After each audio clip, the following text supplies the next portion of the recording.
Welcome back, legends. You're at Arcane Paradox. Another incredible story awaits.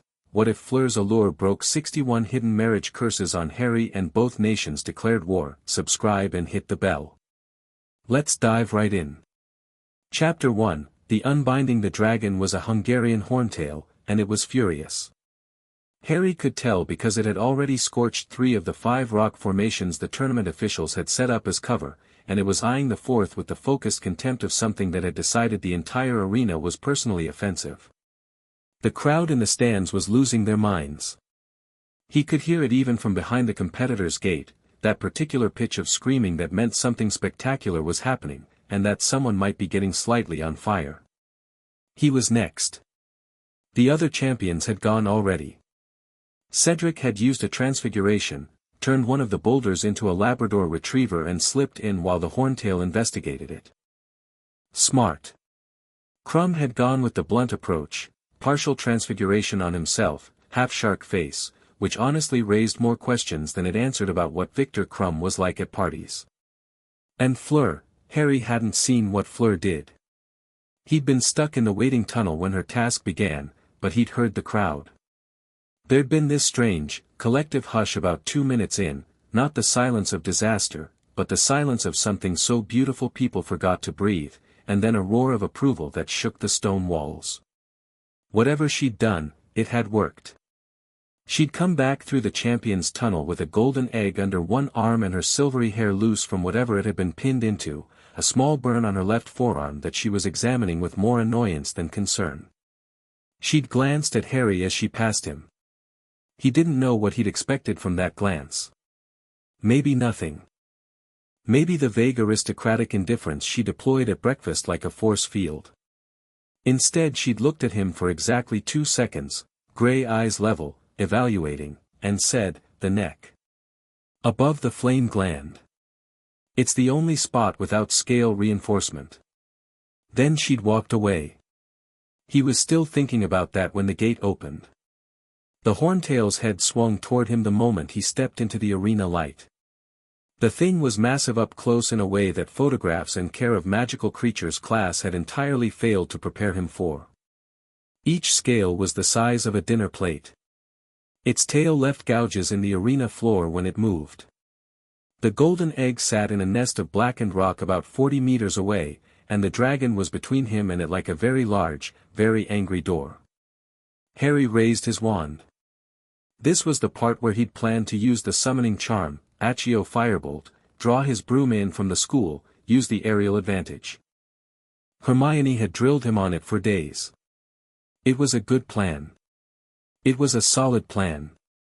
He cast it. And then everything went sideways. The charm worked, he could feel his firebolt responding, feel it tearing loose from wherever it had been stored and arrowing toward him across the grounds. But something else happened at the same moment. Something that had nothing to do with his broom or the dragon or the tournament at all. It started in his chest. The best way Harry would later describe it, to Sirius, to Fleur, to anyone who asked, was that it felt like 61 fists had been clenching around his heart his entire life, and all of them let go at once. The release was physical. His knees buckled. He caught himself on his wand arm, braced, and felt magic he'd never known he had come flooding up through him like a dam breaking, not dark, not violent, just vast, a tidal depth he'd been living on top of his whole life without ever knowing the ocean was there. His scar flared white-hot and then went cold.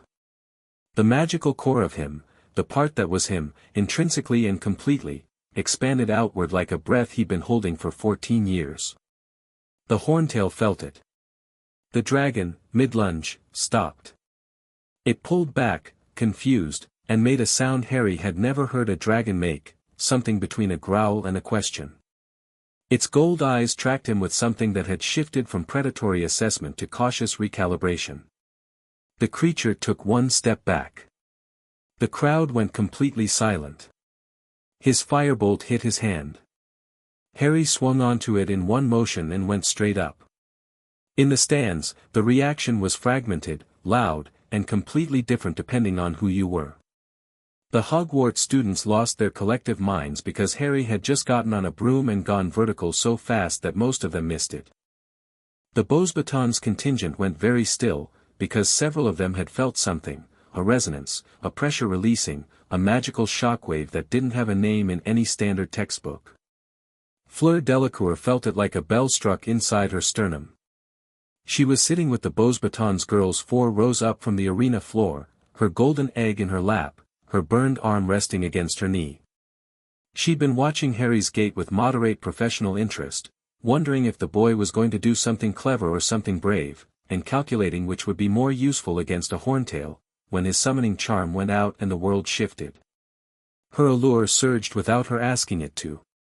This was unusual. Fleur had excellent control of her Veela inheritance. It had taken years of being stared at, years of being treated as a disturbance, years of learning to fold that part of herself down into something quiet and contained, and she was proud of that control. It didn't slip. Not at dinner when tedious boys asked tedious questions. Not in the arena today when the Welsh Green had looked at her like a snack and she'd needed every shred of concentration to put it to sleep. Her allure was hers. It behaved. Except right now it was pouring out of her like sunlight through a cracked window, uncontrolled and resonant, aimed with bizarre specificity at a 14-year-old boy who was currently 90 feet up on a firebolt, doing something airily irresponsible to avoid a horntail. Fleur. Gabrielle, sitting beside her, touched her arm. I'm fine, Fleur said, which was not entirely true. She could feel what was happening, even if she couldn't name it yet. Her allure, which operated on magical resonance, which sought and responded to magical depth the way fire sought oxygen, had found something enormous and tangled and wrong inside Harry Potter, and it had reacted the way all Veela magic reacted to wrongness. It had pulled at it. Unraveled it. Reached inside without permission and torn something free. 61 somethings, as it would turn out. She didn't know the number yet. What she knew was that the recoil hit her like a fist, a magical backlash that made her gasp, that sent colors sparking at the edges of her vision. What she knew was that the boy in the arena had just had something enormous happen to him, something that had nothing to do with the tournament, and that she had caused it. Gabrielle gripped her hand. What was that? I don't know yet, Fleur said honestly. She looked up at Harry, who had pulled his firebolt into a dive so steep that the Hogwarts section was screaming as a single body, and felt the shape of what she'd just done ripple outward through the magic of the arena like a stone dropped in still water. Whatever she'd broken, it was going to matter. She knew that much already. Up in the air, Harry wasn't thinking about any of it. His brain had done what it always did in high-stakes situations, gone very quiet, very fast, stripped everything down to physics and instinct. The horntail had tracked him up for the first 30 feet and then lost interest in the aerial pursuit, which told him the dragon's first priority was still the egg. That meant it wasn't going to leave the nest.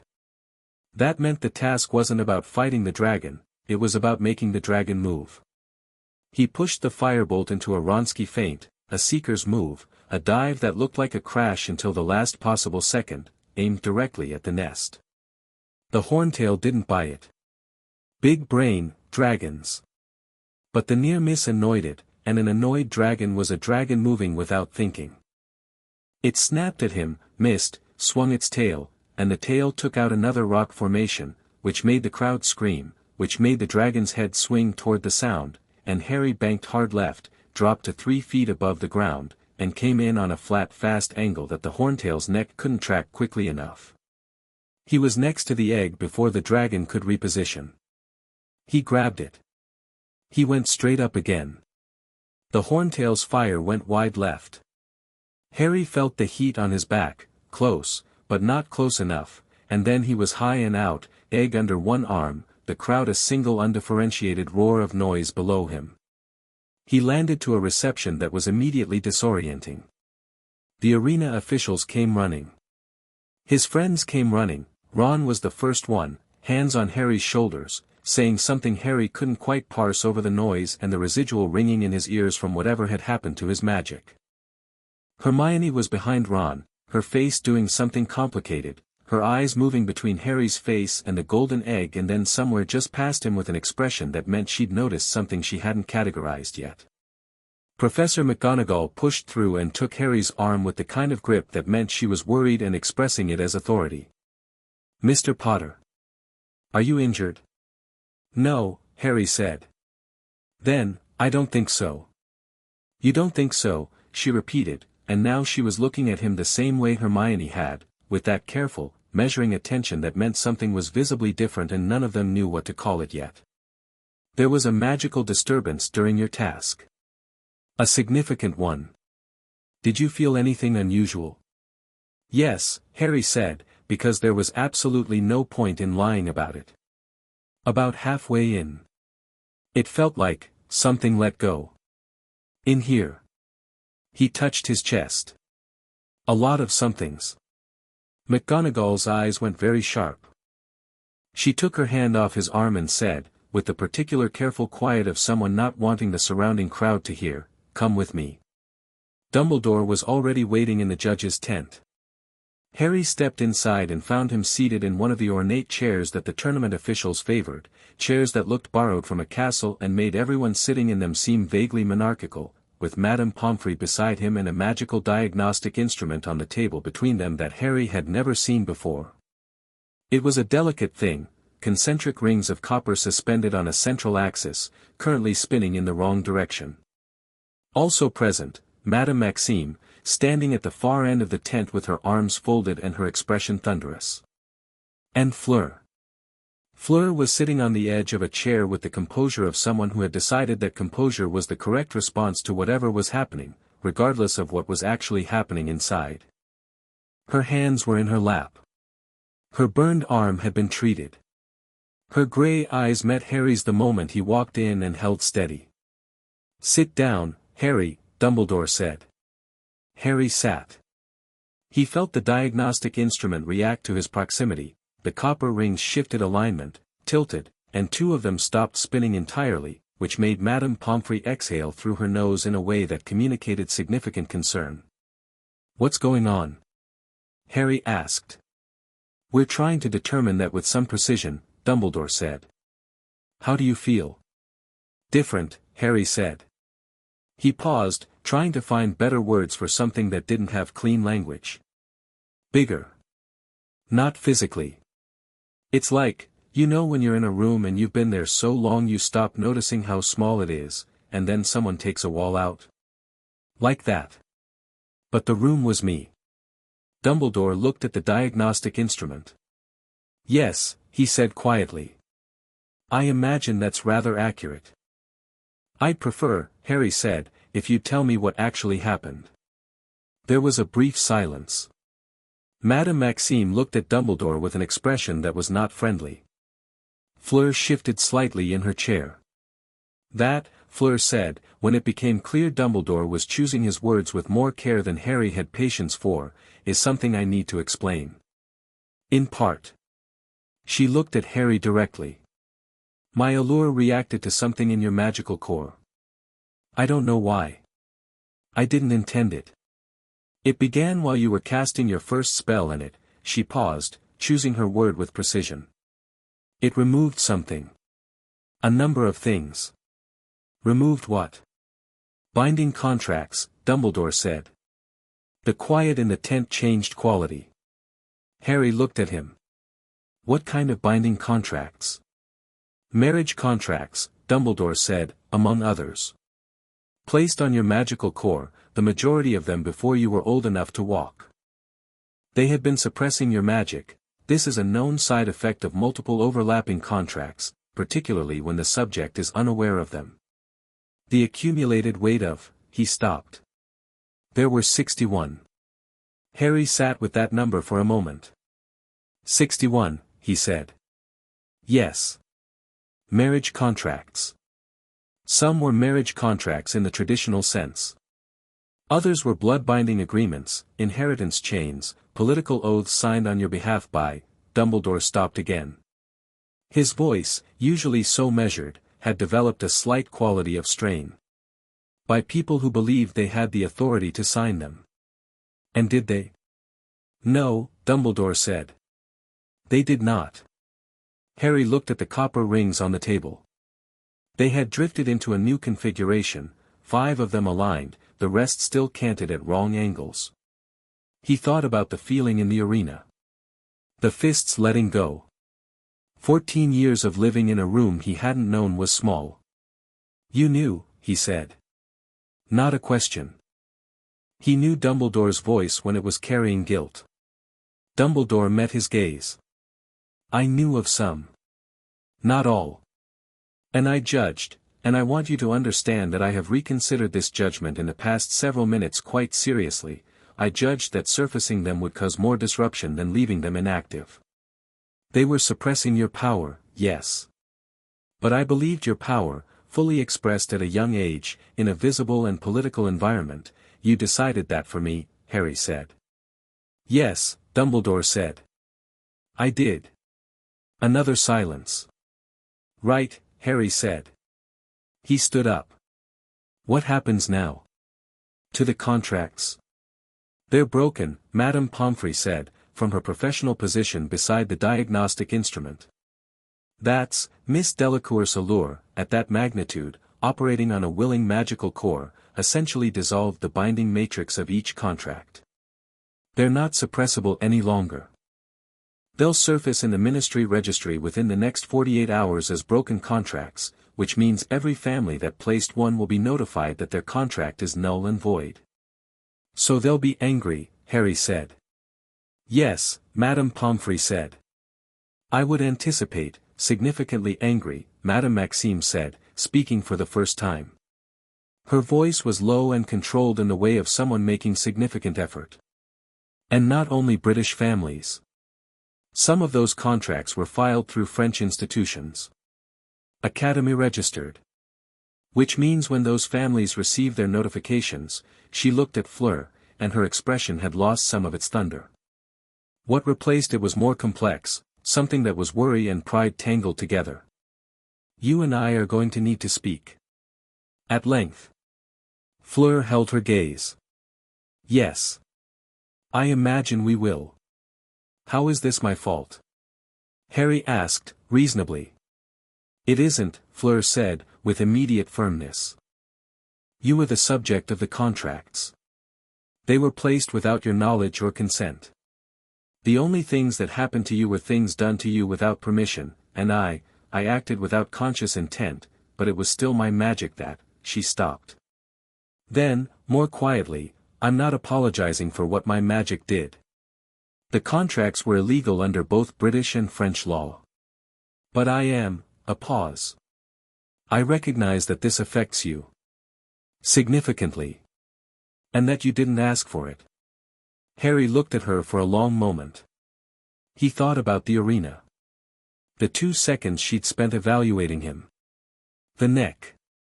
Above the flame gland. You helped me, he said.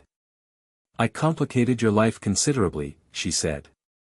Both things, he said. Something shifted in her expression, a fractional loosening around the eyes, something that wasn't quite a smile but was adjacent to it. Both things, she agreed. Dumbledore cleared his throat. There are immediate practical matters, yes, Harry said, turning back to him. There are. And I'd like to handle them myself, if possible. Starting with, who, specifically, placed these contracts? Dumbledore hesitated for only a moment. Then he reached into his robes, withdrew a folded parchment, and held it out. Harry took it. He unfolded it. Read down the list.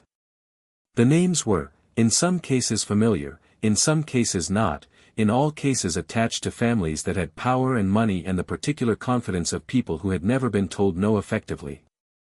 23 of them clustered under a single family name he recognized, Rosier. He folded the parchment back up and put it in his pocket. Thank you, he said, in a tone that made McGonagall give him a look he couldn't entirely read. Harry, Dumbledore said. These families are going to react. Some of them have significant political reach. I would strongly advise against what? Harry said. Being angry? I'm not angry. I'm clear. For the first time I think I've ever been clear. He picked up the golden egg from where he'd set it on the table when he came in. I got the first task scores to hear. I'll see you at dinner, Professor. He walked out of the tent.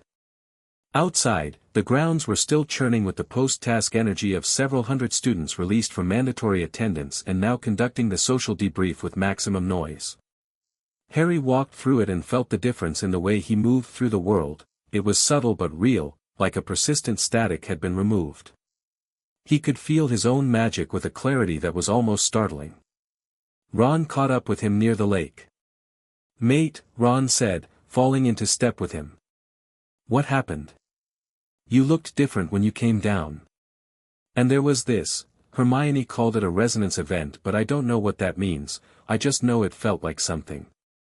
It was something, Harry confirmed. "Are you all right?" Harry thought about it honestly. "Yeah. Genuinely. Something was done to me that shouldn't have been, and it just got undone. I think I'm probably more all right than I've been in." He paused. "Ever, possibly." Ron absorbed this with the particular face he made when information was arriving faster than processing. "Right. And Fleur Delacour is involved somehow?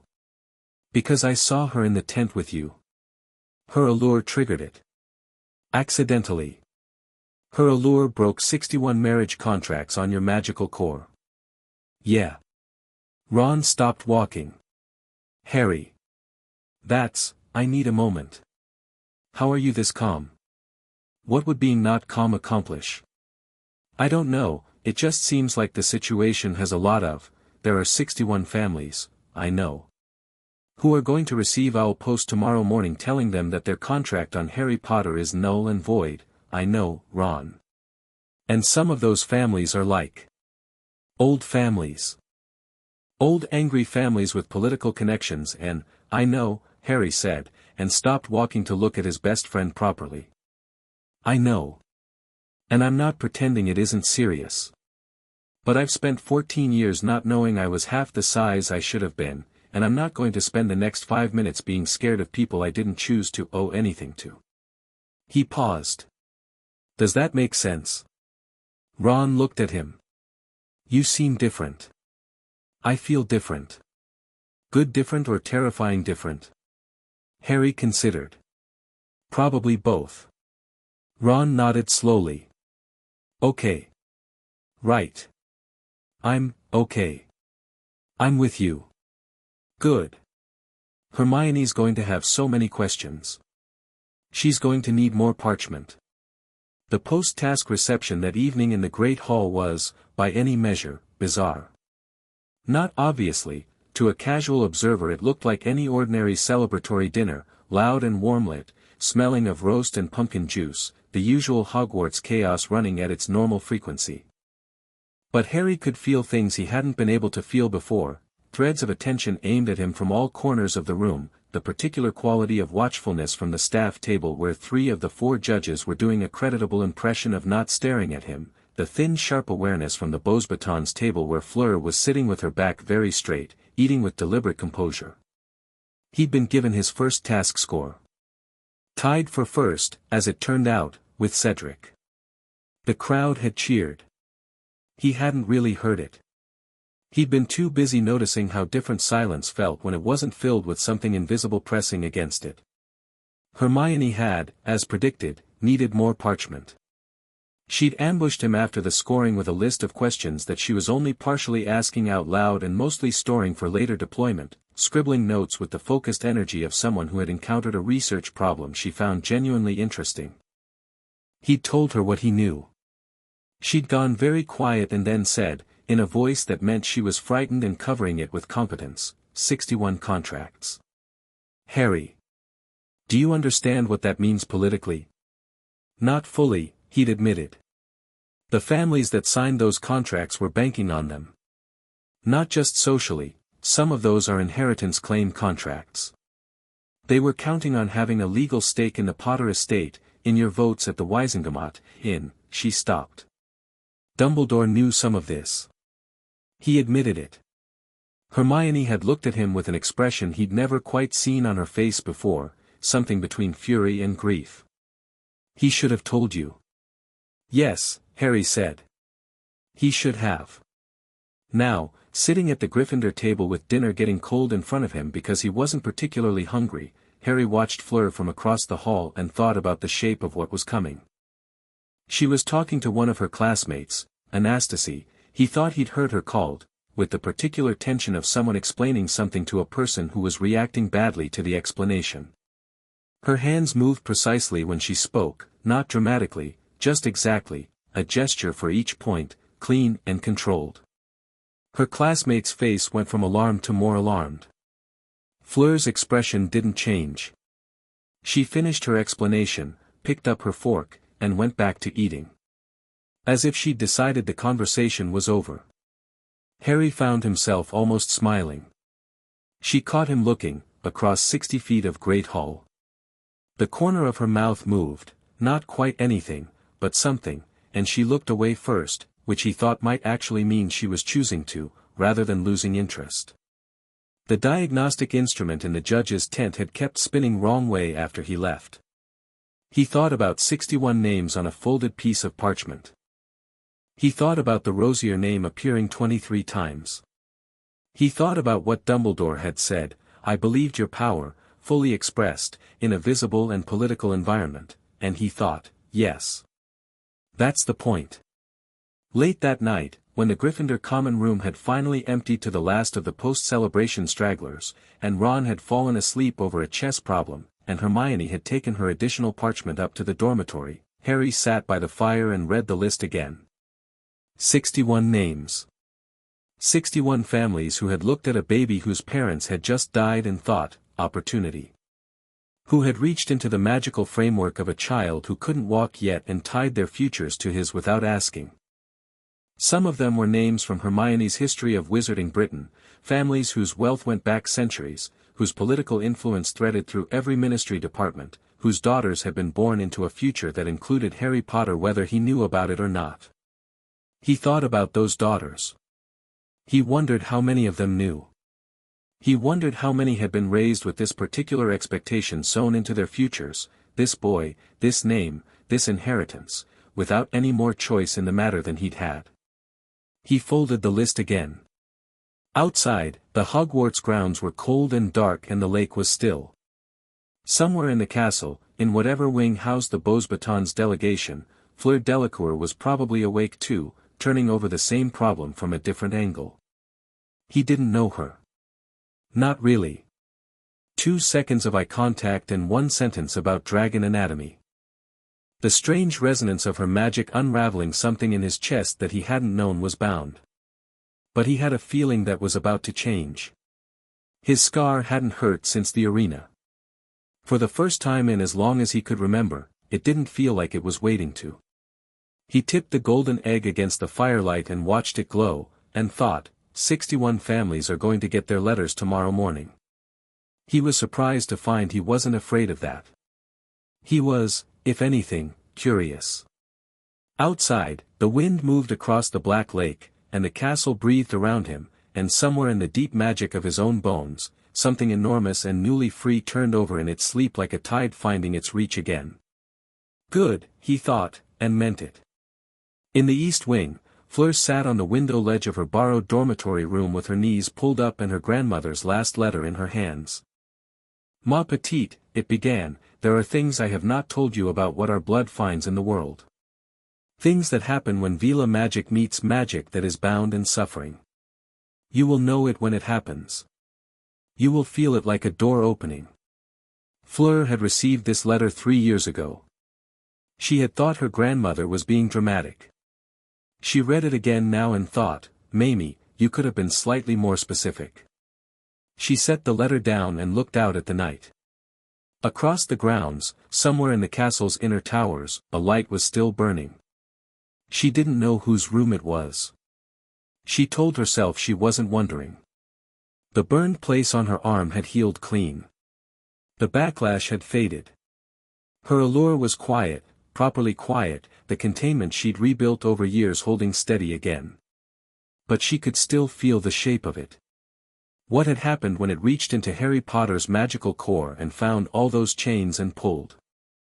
The sheer wrongness of it, 61 fists around something that should have been free, and how her magic had reacted the way Veela magic always reacted to a cage, with total, unconditional refusal. She hadn't asked it to. It had decided. Fleur was a precise person. She did not like things her magic decided without her. She did not like being anyone's intervention, anyone's accidental salvation, anyone's story. But she had felt what was freed, in the moment of the unbinding. She had felt the size of it. What Harry Potter's magic actually was, without 61 contracts throttling it down to something manageable, something that wouldn't alarm anyone important. And she thought, sitting on her window ledge in the cold dark of a Scottish October, whoever put those chains on him was afraid of exactly this. They were right to be. She folded her grandmother's letter carefully and put it in her pocket. Tomorrow would be complicated. She had never especially minded complicated. Chapter 2, The Ledger. The owls came at 6:43 in the morning. Harry knew this because he was awake to see them. He'd slept badly, not from anxiety, or at least not the ordinary kind, but from the strangeness of his own body, the way his magic kept moving through him in unfamiliar patterns, like a river that had been rerouted and was still finding its banks. He'd given up on sleep around 5, come down to the common room, and was sitting with a cup of tea going cold beside him when the first owls hit the Ministry of Magic's main registry office, 140 miles south in London. He didn't know that was happening yet. He just felt something, a distant resonance, like hearing a bell struck in another room, and thought, there it is. Hermione came down at 6:50, already dressed, already carrying parchment. She took one look at him and said, "They went out, didn't they?" "Something happened," Harry said. "Just now. I could feel it." "The registry notifications," she said, sitting down and spreading her notes across the table. "I've been reading about this. When a magically registered contract breaks, the Ministry's Department of Magical Contracts is required by law to notify all parties within 12 hours. 61 contracts breaking simultaneously would generate," she paused, doing arithmetic in her head. "Potentially hundreds of individual notifications, because some of those contracts will have had multiple signatories, and all of them are," she stopped again. "Waking up to letters," Harry finished. "Yes." She looked at him.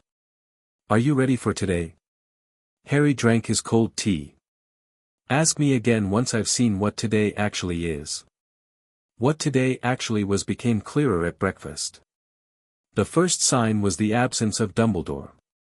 His chair at the head table was empty, which was unusual but not unprecedented. The second sign was McGonagall arriving 12 minutes late with the particular compressed expression she wore when managing several simultaneous crises, and the third sign was when the school owls began arriving with newspapers and the Hogwarts students collectively realized that the Daily Prophet's headline, which several people were reading aloud simultaneously, said something none of them had expected. Harry read his copy over Neville's shoulder, because Neville had gotten his faster. Potter Magic Unbound, 61 illegal contracts exposed in tournament scandal. Ministry scrambles as prominent pureblood families receive contract null notifications, dark magic implications under investigation, Beauxbaton's involvement prompts international incident. The article below it was long and breathless and got approximately half the facts right, which Harry thought was probably above average for the Prophet. The reporter, not Rita Skeeter this time, someone named Charlton Baines who appeared to have actually spoken to someone in the Department of Magical Contracts, had the basic shape of it, Harry's magical core, the binding contracts, the Veela Allure trigger, the simultaneous dissolution. He'd gotten the number right. He'd gotten the illegality right. What he'd gotten wrong was characterizing it as a scandal involving Harry Potter. Harry set the paper down. "It's framing you as the problem," Hermione said, having read her own copy in approximately 45 seconds. "I noticed. The headline says Potter Magic Unbound, like you did something. Like you broke something. Not like 61 families did something illegal to you when you were an infant. I noticed that too. That's going to be the framing they push.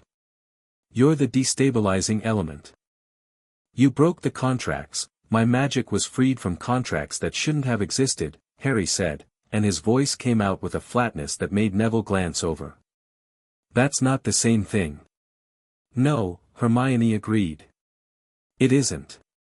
But the families that are angry about this have money and they have influence, and at least 3 of them have senior ministry officials in their back pocket, so the framing will be what it is, Harry said. Facts are still facts. He looked up the table, past the breakfast chaos, past the clusters of students brandishing newspapers and talking over each other, and found that Ron was watching him with the alert, slightly uncomfortable expression of someone who wasn't sure if his friend was being admirably calm or concerningly so. I'm fine, Harry told him. You keep saying that, Ron said. Because it keeps being true. He was saved from whatever Ron was going to say next by a second owl, not a school owl but a private one, sleek and fast, that dropped a sealed letter in front of Harry with the kind of authority that meant whoever sent it expected it read immediately. The seal was a stylized coiled snake over a shield, the Wisengamot Legal Affairs Office. He broke it open. Inside was a single sheet of very official parchment and a brief handwritten note clipped to it. The parchment was a legal notice, formal notification that his status as a registered magical minor with suppressed inheritance rights had been flagged for review under the Magical Contracts Act of 1692, and that a formal hearing was being convened. The handwritten note was from someone named Griselda Marchbanks, who Harry vaguely knew was very old and very important in wizarding legal terms, and it said only, "Do not go to that hearing without counsel. Do not let Dumbledore be your counsel. Reply by return owl if you need a name." Harry read it twice. Hermione leaned over and read it once.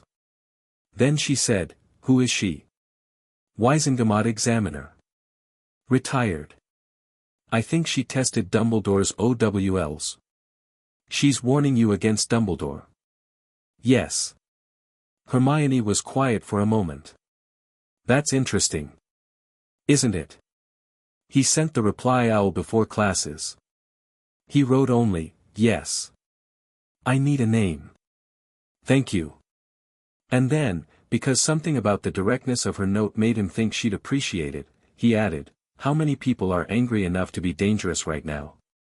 Her reply came back in under an hour, which for an elderly woman with presumably significant administrative obligations was either very efficient or meant she'd been waiting for his response.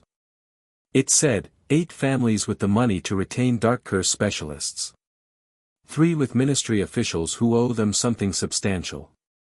1, and this is the one to watch, with enough influence in the Wisengamot to call for your magical guardianship to be reassigned. Contact Barnabas Cuff at the Wisengamot Advocacy Office. He owes me a favor and he's honest, which is rarer than it should be. Below that, in a slightly different ink that suggested it had been added after, the French families are angrier than the British ones and they're less patient.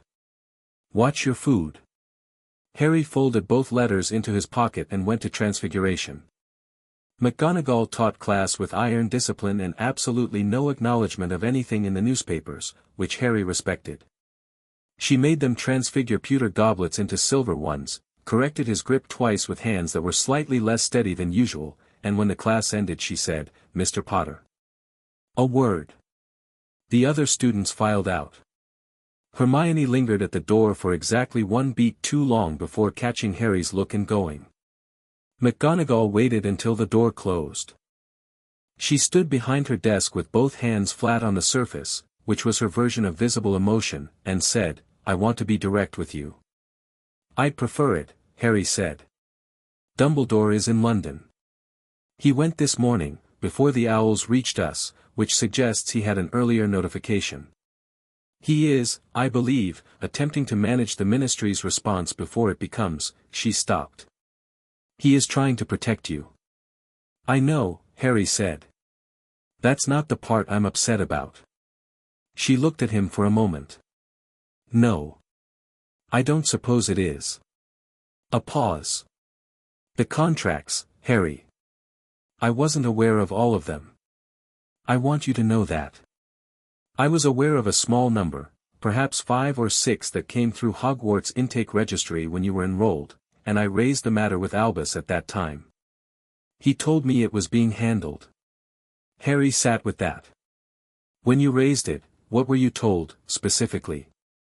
That the contracts were being monitored. That exposing them publicly would put you at greater risk than leaving them dormant. That when you were old enough and positioned strongly enough to manage the fallout, it would be addressed. She paused again. I accepted that answer. I shouldn't have. The room was very quiet. Professor, Harry said carefully, I'm not angry at everyone who made a bad call about something complicated. I understand why the reasoning seemed sound. He paused. But I need to know I have people around me who'll tell me the truth from here forward. Not what they think I should hear. McGonagall held his gaze. You have that. You have had it from me longer than you know. Good, Harry said. Then I need your help finding out which of the 61 families has a Wisengamot-level connection to guardianship law. She blinked. Then, slowly, you've already been advised about that. Griselda Marchbanks. Something moved across McGonagall's face, surprise and approval arriving simultaneously. Griselda contacted you directly. This morning. She's been watching the Potter files for years, McGonagall said, and now her voice had shifted into something that was not quite admiration but was close. The family with the guardianship petition, it will be the Rosiers. They have the most to lose and the most institutional reach. Aldrich Rosier has been building toward a Wisengamot position for 15 years. He will frame this as instability on your part. As evidence that you need structured oversight. He wants legal control of my affairs. He wants to own what he's lost, McGonagall said bluntly. 23 contracts. That's 23 lines of inheritance claim, 23 votes he was eventually counting on, 23 pieces of a political architecture he has spent his life building. Losing them doesn't just cost him prestige. It restructures everything. She paused. He will be very dangerous. I know, Harry said. That's why I'm thinking about it now rather than waiting to see what he does. McGonagall looked at him, this long, full look that had nothing professional in it, just a woman who had watched him for 3 years working out the shape of who he was becoming. You're different today, she said. I feel different. Careful, she said, and he thought she meant it as both a warning and something else, something warmer, almost. Be careful. Because you matter. Always, he said, and meant it in the way that was true for him, which was, I'll be careful. I won't be afraid. He found Fleur at the lake. This was not planned. He was walking back from the Ollery after sending his response to Barnabas Cuff, taking the long way because the long way meant fewer students and fewer people angling for eye contact, and she was standing on the bank with her shoes off and her feet in the cold water and her eyes on the squid, which was doing something architecturally improbable near the surface. She had a book in one hand that was clearly not being read. That water is freezing, Harry said. I know, she said. She didn't look at him. I grew up near the coast. Cold water is clarifying. He sat on the bank nearby, not right next to her, a reasonable conversational distance, and looked at the squid. How are the French families reacting? She turned the page of her unread book. 3 have sent letters to Madame Maxime. 2 have sent letters to the Academy's Oversight Committee. 1, the Beaumont family, has filed a formal diplomatic complaint with the British Ministry through the French Magical Embassy, which is about 40 years out of date as a legal mechanism but makes their displeasure official. A beat. Celeste Beaumont is the family head. She's on the Academy's Shadow Council, which is not officially a thing that exists but effectively controls a significant portion of French wizarding educational and political policy. Shadow Council, Harry said. That's alarming. Most of French wizarding society runs on structures that officially don't exist, Fleur said, with the tone of someone who found this personally exhausting. It's historic. The revolution affected things. There are structures within structures. She finally looked at him. She won't try to harm you. She'll try to discredit me. If she can demonstrate that my allure is volatile and politically dangerous, that I caused an international incident through negligence of my Veela inheritance, she can have me removed from the tournament. Possibly from the academy. That's her play. That's her first play, Fleur said. She's patient. She'll have others. What's her actual motivation? Fleur was quiet for a moment. Her daughter was under one of the contracts. Not one of the marriage ones, a political allegiance contract, signed when both you and her daughter were infants. It would have given the Beaumont family a formal claim on your political votes once you came of age. Nothing so crass as marriage, more refined. More deniable. She paused. Losing it is a blow to her influence. But more than that, I think she's angry about what the exposure means. All those shadow structures depend on nothing being examined too closely. When 61 contracts dissolve in public, in the middle of an international tournament, with reporters watching, she glanced at the paper, which was folded on the grass beside him. It's the examination she spent decades preventing. Harry thought about that. And Rosier? I don't know him personally, she said. But my grandmother does. She sent me an owl this morning. She paused, and something moved across her face, brief, genuine. She's coming. Your grandmother is coming to Hogwarts. She is. A small pause. You should know this. She's a full Veela elder. Not half Veela like me, not 1/4 like Gabrielle. She is a Veela, in the original sense, and she's been alive for a very long time, and she has decided that what happened yesterday is something she needs to see for herself. She looked at Harry steadily. She said she felt the unbinding from the coast of Brittany. Harry sat with that. Is that unprecedented? Fleur said. Almost certainly. She pulled her feet out of the water, dried them with a quick non-verbal charm, and put her shoes back on. She also said she knows Aldrich Rosier. They have history. She described it as a brief pause. Uncomplicated mutual contempt. Harry almost laughed. It came out as a short exhale that Fleur noticed, and the corner of her mouth moved again in that not-quite smile. She has that effect, Fleur said, and there was something easy and real in her voice for the first time. They sat by the water for another few minutes in the kind of silence that had stopped being uncomfortable somewhere in the middle of the conversation. The squid did another improbable thing. A light wind came off the lake. Your first task score, Fleur said eventually. Tied for first. You heard. Everyone heard. She glanced at him. You rode the horntail for approximately 40 seconds and didn't die.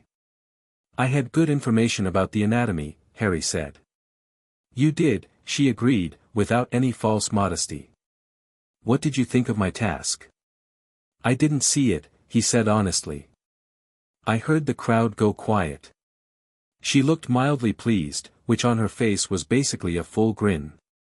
I put the Welsh green to sleep. It seemed more elegant than fighting it. How? I sang, she said. Veela influence operates through several channels. Voice is one of them, not like a siren, not compulsion, but a resonance. Harmonics that interact with the dragon's instincts. She paused. It nearly didn't work. They're not particularly susceptible. But I found the frequency. Harry looked at her. He thought about what she'd said to him in the champion's tunnel, the neck, above the flame gland, and about the same precision in how she described her own method. Everything she did came from the same source, total absence of wasted motion. She knew what she was doing and she did it. Thank you, he said. For yesterday. For telling me about the neck. Don't thank me for that, she said, and it wasn't dismissive, just direct. You were going in regardless. She paused. I prefer competence over bravery in people I'm standing near. And I have both, Harry said, with exactly enough lightness that she could take it as a joke if she wanted. She looked at him for a moment. We'll see, she said, and stood up, and walked back toward the castle. He watched her go and thought, yes, we will. Dumbledore returned from London at 4 in the afternoon with the particular measured serenity of a man who had been in several difficult meetings and refused to let them alter his posture. Harry was in the library when the castle felt him arrive, another new sense, this awareness of his own home's magical currents, and he was not surprised when, 40 minutes later, a school owl brought him a note requesting his presence in the headmaster's office at 5. He went. Dumbledore was behind his desk, robes immaculate, hands folded. Fawkes was on his perch, head tilted, watching Harry with one bright eye as he came through the door. The usual assortment of whirring silver instruments was doing its usual whirring, except for one new addition, a thick leather-bound folder on the desk that had the unmistakable look of official documentation. "Thank you for coming," Dumbledore said. "You asked," Harry said, sitting down. "How are you feeling?" "You asked that yesterday." "I'm asking again." Harry looked at him. "Like myself," he said. "Possibly for the first time." Dumbledore was quiet for a moment. There was something in his face that Harry wouldn't have been able to read 6 months ago, maybe not even 6 days ago, but that was legible to him now with uncomfortable clarity, guilt and grief, and the particular pain of a very smart person who had made a calculation that felt correct for years and was only now understanding the full cost. "I owe you an explanation," he said. "A full one. Not the partial version I gave you yesterday." "Yes," Harry said. "You do. When your parents died," Dumbledore began, and his voice was steady but only just, "and you went to your aunt and uncle, there was a period of approximately 6 months during which the wizarding world was in disarray. Voldemort's fall had created a legal vacuum in certain areas of the Wizengamot. During that period, several families moved quickly to register contracts through channels that would have been blocked under normal oversight. They used the chaos as cover." He paused.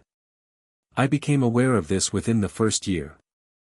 At the time, I made 2 decisions I now question." "Go on," Harry said. "The first, I did not surface the contracts publicly, because I believed doing so would draw attention to you, attention I believed to be dangerous. There were still Voldemort loyalists in positions of power. A public legal battle over Harry Potter's inheritance would have put a target on a 1-year-old. He paused. "The second, I told myself the contracts were dormant. Suppressing your magic somewhat, yes, but dormant. That I could address them when you were older, when you were positioned to handle the fallout." He looked at Harry with the kind of directness that did not look away. "I was wrong about the second one. I told myself a story about acceptable cost that I had no right to tell. You paid it." Harry sat with this for a moment. It was the most honest thing Dumbledore had ever said to him. It didn't make everything right. But it was honest. "The Rosiers," Harry said. "What can they actually do?" "Aldrich Rosier submitted a formal petition to the Wizengamot this morning," Dumbledore said, opening the leather folder. "He is requesting a review of your magical status on the grounds that the dissolution of the contracts represents an uncontrolled magical event that requires oversight. He's framing it as a welfare concern. He wants guardianship. He wants control of your estate decisions until you come of age," Dumbledore said. "Which is not quite guardianship but is functionally similar. If he gets it, he has legal authority over your inheritance claims, your Wizengamot proxy votes, and your binding contract eligibility, meaning he could, theoretically, begin re-registering contracts." Harry looked at him. "Yes," Dumbledore said. "It would effectively allow him to undo what was undone." "Can he get it?" "He has 3 Wizengamot members who owe him favors," Dumbledore said. "He needs 6 for a review petition to pass." A pause. "He's been making calls since this morning." "Then I need to make calls faster," Harry said, and was rewarded with Dumbledore looking at him with an expression he couldn't quite read, something surprised and something that might have been something like relief. This Harry. This clear, present, unencumbered version of him. The one who didn't wait to be managed. "You've already contacted Griselda Marchbanks," Dumbledore said. It wasn't a question. She contacted me first, Harry said.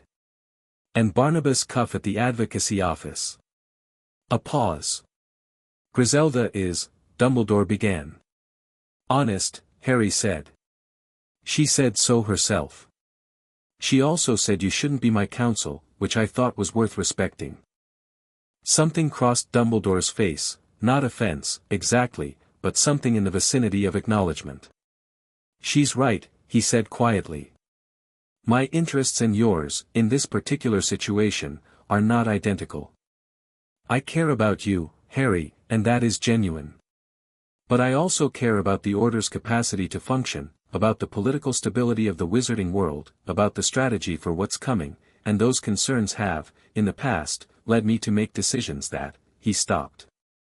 You should have counsel whose only concern is you. Agreed, Harry said. They sat in the fading afternoon light, Fawkes humming softly on his perch, and it was not comfortable but it was real. What else? Harry said. Dumbledore slid a second document across the desk. The French embassy has filed a formal magical diplomatic complaint. This is unusual, the last one was filed in 1931. It triggers a review mechanism under the International Statute of Wizarding Secrecy's Dispute Resolution Protocol. Both the British Ministry and the French Academy are required to convene a joint session within 14 days. He paused. Both you and Miss Delacour will be expected to appear. Will we be expected to explain ourselves, Harry said, or be explained at? Dumbledore almost smiled. That depends considerably on what you do in the next 14 days. Harry stood up. Then I'll make sure there's not much room for their explanation. He left the office feeling the weight of the conversation and also, underneath it, something that had nothing to do with politics or contracts or old men making hard calls. Something that was simply, I know where I stand now. His feet felt steady on the stone stairs. His magic felt like his. That evening, outside the great hall, he ran into Sirius. Not really, Sirius was in a fireplace, his face burning green and disembodied in the flames of an empty classroom that Harry had ducked into on an instinct, feeling the familiar magical signature of his godfather through the hearth connection. Sirius, he said, dropping to his knees in front of the fireplace. Harry. Sirius's voice was urgent. I've been trying to reach you all day. Do you have any idea what's happening down here? I have a pretty good idea. The ministry is in chaos. Complete, beautiful chaos. Sirius's voice had the particular energy of someone trying very hard to be serious about something they found deeply satisfying.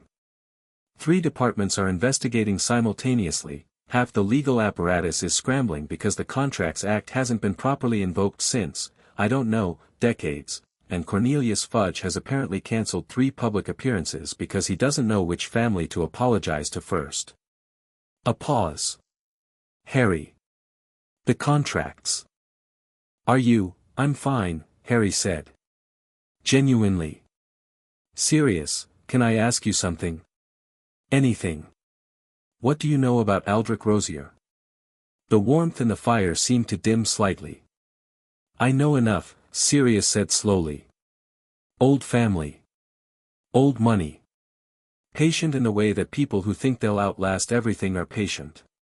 He and my mother corresponded regularly, they shared certain views about the proper ordering of the wizarding world. A pause.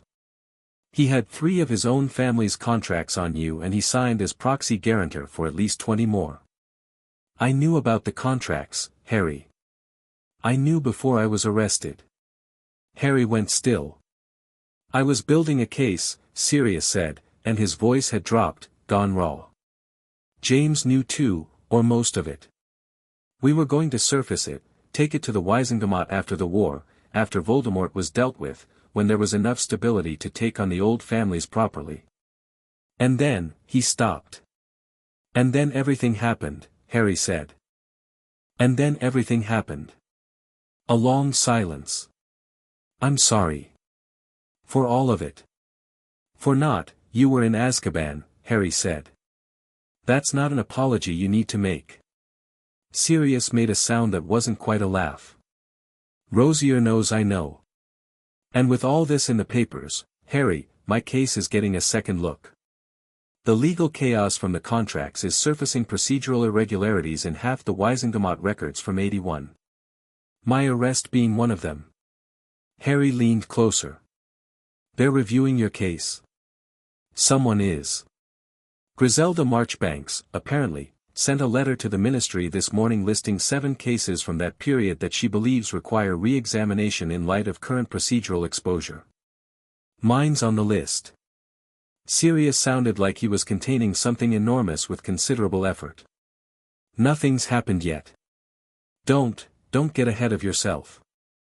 I won't, Harry said, which was a lie in the technical sense because he was already 3 steps ahead. But Sirius, be ready. If this moves, it'll move fast. I know. A pause. Tell me about the girl. What girl? Harry said. The one who set off a magical event felt on the coast of Brittany. How do you know about that? I read the prophet and I also have magical senses. Harry, what do you, tell me about her. Harry looked at the fire. He thought about gray eyes and cold lake water and the neck, above the flame gland. She's precise, he said. She doesn't waste anything. Sirius was quiet for a moment. Good, he said, and meant it as something larger than the word. I need to go, Harry said. Keep me updated. You too. And Harry? The fire was already guttering, the connection fading. You sound different. I know, Harry said. Everyone says that. No, I mean you sound right, Sirius said. You sound like your father. The fire went out. Harry sat in the dark classroom for a moment, alone with that, and felt something in his chest settle into something it had apparently always been meant to be. He stood up, straightened his robes, and walked out into the corridor. Down the hallway, 40 feet away, Fleur Delacour was walking in the same direction from a different doorway. She glanced at him. He glanced at her. They fell into step, not quite together, but parallel, without any particular decision being made about it. Difficult evening, he said. Productive, she said. Difficult is for people who didn't see it coming. Down in London, 61 families were making calls. Aldrich Rosier had a list of names and a patience built on centuries of getting what he wanted. The ministry was in chaos. The French Academy was convening an emergency session. A grandmother with Veela blood old enough to predate most of this country's political institutions was making her way toward Scotland. And Harry Potter walked down a stone corridor with his magic feeling like his own for the first time in 14 years, and thought, let them come. Chapter 3, Declarations. The joint summons arrived on a Thursday, delivered simultaneously to Harry's dormitory and to Fleur's borrowed quarters in the East Wing, by 2 identical owls that had clearly been dispatched from the same desk within seconds of each other. The parchment was heavy, cream-colored, embossed with both the British Ministry's seal and the French Academy's crest, and the language was the particular flavor of formal that people use when they want to sound authoritative while actually being terrified. Harry read it over breakfast. Mr. Harry James Potter is hereby requested to present himself before the joint session of the British Ministry of Magic's Department of Magical Law Enforcement and the Académie de Magie Française Council of International Affairs, convening at the Ministry of Magic, London, on Saturday the 26th of November, at 10 o'clock in the morning, to provide testimony and clarification regarding the magical event of November 24th and its international implications. It went on for 2 more paragraphs of similar density. The word requested appeared 4 times. The word required appeared twice, buried in subordinate clauses where it had less legal weight. Harry noticed this. He also noticed that his name appeared first on the summons, which suggested someone had made a deliberate choice about whose event this was being framed as. Hermione had read her copy of the prophet over his shoulder and was already 3 paragraphs into an analysis of the diplomatic implications. Ron was eating toast with the focused energy of someone stress-eating on behalf of a friend. Neville had gone quiet and pale, which was his version of loyalty, absorbing the anxiety that Harry wasn't showing.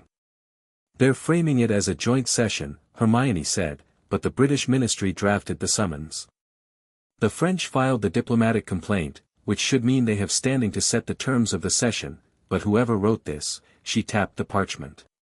The language places the burden of clarification on you and Fleur, not on the ministry or the academy. Which is exactly backwards. I know, Harry said. You're the victim of 61 illegal contracts. They should be convening to explain their registry failures, not calling you into, Hermione. He looked at her. I know.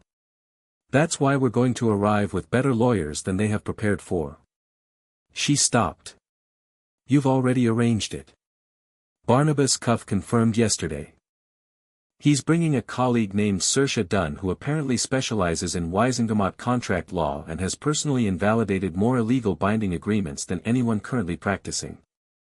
Griselda Marchbanks will be attending as an independent observer, which apparently carries significant procedural weight. Hermione stared at him. How long have you been planning this? Since Monday morning. You didn't tell me. You would have wanted to manage it, he said, not unkindly. I needed to do this one myself. She looked at him for a moment, and he saw her work through the impulse to be offended, arrive at understanding, and land somewhere that was both proud and slightly helpless. Okay, she said. Right. Okay. She picked up her quill. Tell me everything and I'll find the precedents. Fleur received her copy of the summons and read it standing up in the corridor outside the Great Hall, having intercepted the owl before it could make a scene in front of 500 students. She read it twice, folded it, put it in her pocket, and walked directly to Madame Maxime's private office. Maxime was already awake, already dressed, and already had her own copy, the headmistress version, addressed to the Beauxbatons delegation's official representative, which was 3 times as long and twice as condescending. She was standing at her window with her morning coffee, which she set down when Fleur came in. Sit, she said. I'd rather stand, Fleur said. Maxime looked at her for a moment. Then, with the particular gesture of someone who had picked their battles for many years, as you like. She turned from the window. The joint session. I assume you've read yours. I've read it. They want me to account for my allure as an uncontrolled magical variable.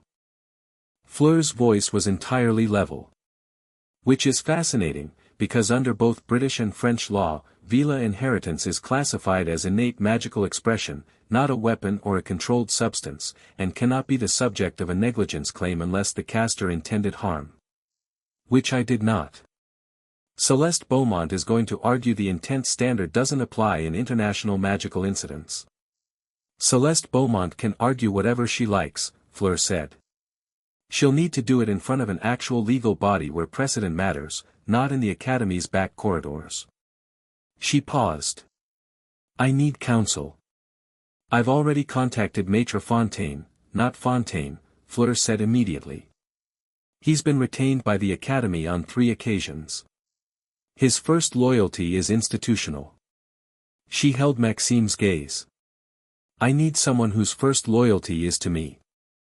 Maxime was quiet for a long moment, looking at her student, the student who had arrived at Hogwarts with the particular closed-door competence of someone who had learned early not to rely on anyone, and who was now standing in her office with that competence turned outward and pointed at the world with absolute precision. You've already found someone, Maxime said. My grandmother gave me a name. A French-British liaison solicitor named Margot Thevenet. She's dual-qualified under both nations' magical law and she's argued successfully before both the Ministry and the Academy's formal council. Fleur paused. She doesn't like the Beaumont family. And you see that as a qualification. I see it as a sign that she has functional judgment. Maxime almost smiled. It was a small thing, quickly contained. Your grandmother is coming, she said. Yes. I would appreciate, Maxime began, carefully, some warning of what to expect. She won't bite, Fleur said, and then, because she was honest, not literally. She left the office and walked down to breakfast, and when she arrived at the Beauxbatons table she sat down and ate and let the ordinary noise of the morning settle around her, and she thought about Saturday and what she was going to say when she got to London and they tried to make her small. She was thinking about this, turning the legal questions over with the part of her mind that handled strategy while the rest of her processed coffee and croissant, when she looked up and found Harry Potter looking at her from across the hall. He held up his copy of the summons. She held up hers. He raised an eyebrow. "Your lawyer's better than mine." She tilted her head, obviously. He made a gesture that conceded the point, which made her feel something she decided to categorize as professional respect and nothing else, at least for now. Friday moved fast. Harry spent the morning with Barnabas Cuff and Saoirse Dunn, who had made the trip to Hogwarts in person because Cuff believed in doing preparation in the place where the client was comfortable. Dunn was a small woman in her 50s with red hair going grey and the particular focused intelligence of someone who had spent 30 years making institutions uncomfortable. She read the summons in 45 seconds, set it down, and said, "They're scared." "Is that obvious from the language?" Harry asked. "It's obvious from the fact that they sent it at all," she said. "They have no legal basis to compel your testimony. The word requested appears 4 times because they know it. They're hoping you'll show up voluntarily and let them set the terms." She looked at him. "You're going to show up voluntarily?" "Yes. But we're going to set the terms." She pulled out her own parchment. "Here's what's going to happen on Saturday. You're going to sit down in that room and you're not going to explain yourself. You're going to listen. You're going to let them make their argument, whatever it is. And then I'm going to demonstrate that every legal mechanism they're attempting to use is either inapplicable or was itself invalidated by the exposure of the contracts." She paused. "Do you have a problem with letting me lead?" "No," Harry said. "As long as I can speak when I need to. When I nod at you. When I judge it necessary," Harry said, with exactly the right amount of politeness that it didn't sound like a challenge. Dunn looked at him for a moment. Something in her expression shifted, a recalibration. "When you judge it necessary," she agreed. Griselda Marchbanks arrived at Hogwarts Friday afternoon. She was ancient, Harry had expected old, but ancient was different, was the particular compact vitality of someone so old that age had stopped being relevant. She was short, white-haired, and carried a walking stick she clearly didn't need. She shook Harry's hand with a grip that made him revise his estimate of her strength significantly upward, looked at him with sharp eyes behind round glasses, and said, "Your father had better hands. Spatially. You've got his instincts though." She tilted her head. "The unbinding. You felt it coming?" "No," Harry said. "It just happened." She studied him. "You feel it now? The full extent of your core?"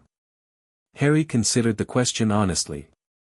Since the first task, his awareness of his own magic had been a continuous low hum, present, available, vast in the way that the ocean was vast when you were standing in it. "I feel it," he said. "I don't have a measure for it." "Nobody does," Marchbanks said. "Not for cores like yours." She said it with the brisk factuality of a person delivering a weather report.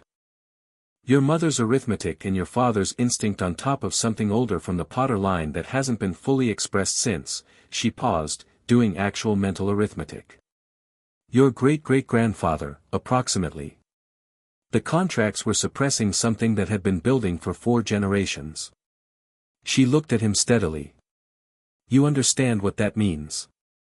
"That I'm going to be very hard to legally contain," Harry said. Marchbanks smiled, and it transformed her face into something that had probably once been formidable and now was simply delighted. "I like you," she said. "You may call me Griselda." Fleur's grandmother arrived Friday evening. Harry was coming back from a late run around a lake. He discovered that physical exercise felt completely different now, his body finally running at the level of energy his magic was generating, when he saw her. She was walking up from the gate with Fleur beside her, and she was, Harry's first thought was simply Veela, in the way that you might say fire when you saw a burning building. Not the half-inheritance that Fleur carried with such controlled precision, but the full thing, undiluted, walking through the Scottish evening like she owned the air above it. She was tall, silver-haired, somewhere between 50 and 500 in appearance, and she moved with the particular quality of someone who had never in their life adjusted their pace for another person's comfort. Her name, as Harry would learn, was Apollon, Fleur's grandmother on her mother's side, and she had been on the French-British Veela Council for 60 years and had outlasted 4 ministers of magic, 3 academy directors, and 1 attempted legal reclassification of Veela inheritance rights that she had personally argued into the floor in front of a full Wiesengemot session. She saw Harry from 20 meters away and stopped walking. Fleur, beside her, glanced between them. Apollon tilted her head, the way birds do when they're seeing something clearly with one eye. "So," she said. Not to Harry, but not to him. "Mamie," Fleur said, with a warning in the word. "The resonance," Apollon said, still looking at Harry with that single-eyed assessment. "I felt it from Brittany. I thought," she switched to French, said something brief to Fleur. Fleur replied, also in French, with a tone that landed somewhere between yes and stop. Apollon looked at Harry for one more moment, and then she smiled, wide and sudden and completely different from what he'd expected, which was grandeur. This was warmth, clean and direct. "You have very large magic," she said, in accented but precise English. "Congratulations on getting it back." "Thank you," Harry said. "For your granddaughter's allure. For what it did." "She didn't intend to," Apollon said. "I know," Harry said. "Doesn't change what it did." Apollon looked at him for one more beat. Then she looked at Fleur with an expression that was perfectly illegible and said something in French that made Fleur's composure develop a hairline fracture before she reassembled it. "Come inside," Fleur said, to everyone in general. "It's cold." Saturday morning, Harry and Fleur traveled to London together. This was Saoirse Dunn's idea: arrive together, leave together, present a unified front before they've had time to separate the narratives, and it was the right call tactically, which was why Harry had agreed to it without argument. What he hadn't expected was how natural the actual journey felt. They took a ministry transport, port key, arranged through channels that meant it bypassed the normal sign-up process, and landed in the ministry atrium with their legal teams, Griselda Marchbanks, and Apollon, who had dressed for the occasion in something silver that managed to be both perfectly modest and devastatingly elegant. Harry wore his best robes, which were not very impressive. Fleur's expression flickered when she saw them. "I have better robes," he said. "They're at my relative's." "We'll fix that," she said, which was not what he'd expected. They fixed it in 12 minutes in a robe shop off Diagon Alley where Fleur pointed at something charcoal grey and the shopkeeper moved very fast and Harry walked out looking considerably more like someone who was about to sit in front of 2 nations' worth of legal apparatus and say actually, "Let me tell you how this works." He paid. Fleur did not comment. He did not comment on her not commenting. They walked the rest of the way to the ministry in a silence that had become, sometime in the past several days, comfortable. The joint session was in courtroom 3. Harry had been in the ministry's courtroom before. He was 12, it was a disciplinary hearing for underage magic, and he'd walked in expecting a small room and found a full chamber with tiered benches and stone walls and all the theater of institutional authority deployed to make one person feel very small. He remembered the feeling clearly. He walked in now and the room was full, ministry officials on one side, a French delegation on the other, press in the upper gallery with quick quotes quills already moving, and he didn't feel small at all. He felt, if anything, curious. Aldrich Rosier was there. Harry had expected him but hadn't known what to expect, and the reality was specific: a man in his late 50s, broad-shouldered, with the kind of face that was composed rather than relaxed, silver at the temples, robes that cost more than Harry's relative's house. He was seated in the British delegation section with 3 other men and a woman who all had the same careful stillness, and when Harry came through the door Rosier's eyes went to him immediately, not with hostility, but with the focused attention of someone who had been studying a problem for a long time and was now seeing it in person. Harry met his gaze. Held it. didn't look away first. Rosier tilted his head slightly, acknowledging something. Harry wasn't sure what yet. On the French side, Celeste Beaumont was smaller than he'd imagined, early 50s, sharp-featured, with the precise carriage of someone who had never once let their spine touch the back of a chair. She was looking at Fleur with an expression that was not quite hostility and not quite warmth and was entirely the expression of someone who believed they were dealing with a problem that simply required the right application of institutional pressure. Fleur looked back at her with the expression of a door that had decided it was a wall. They sat.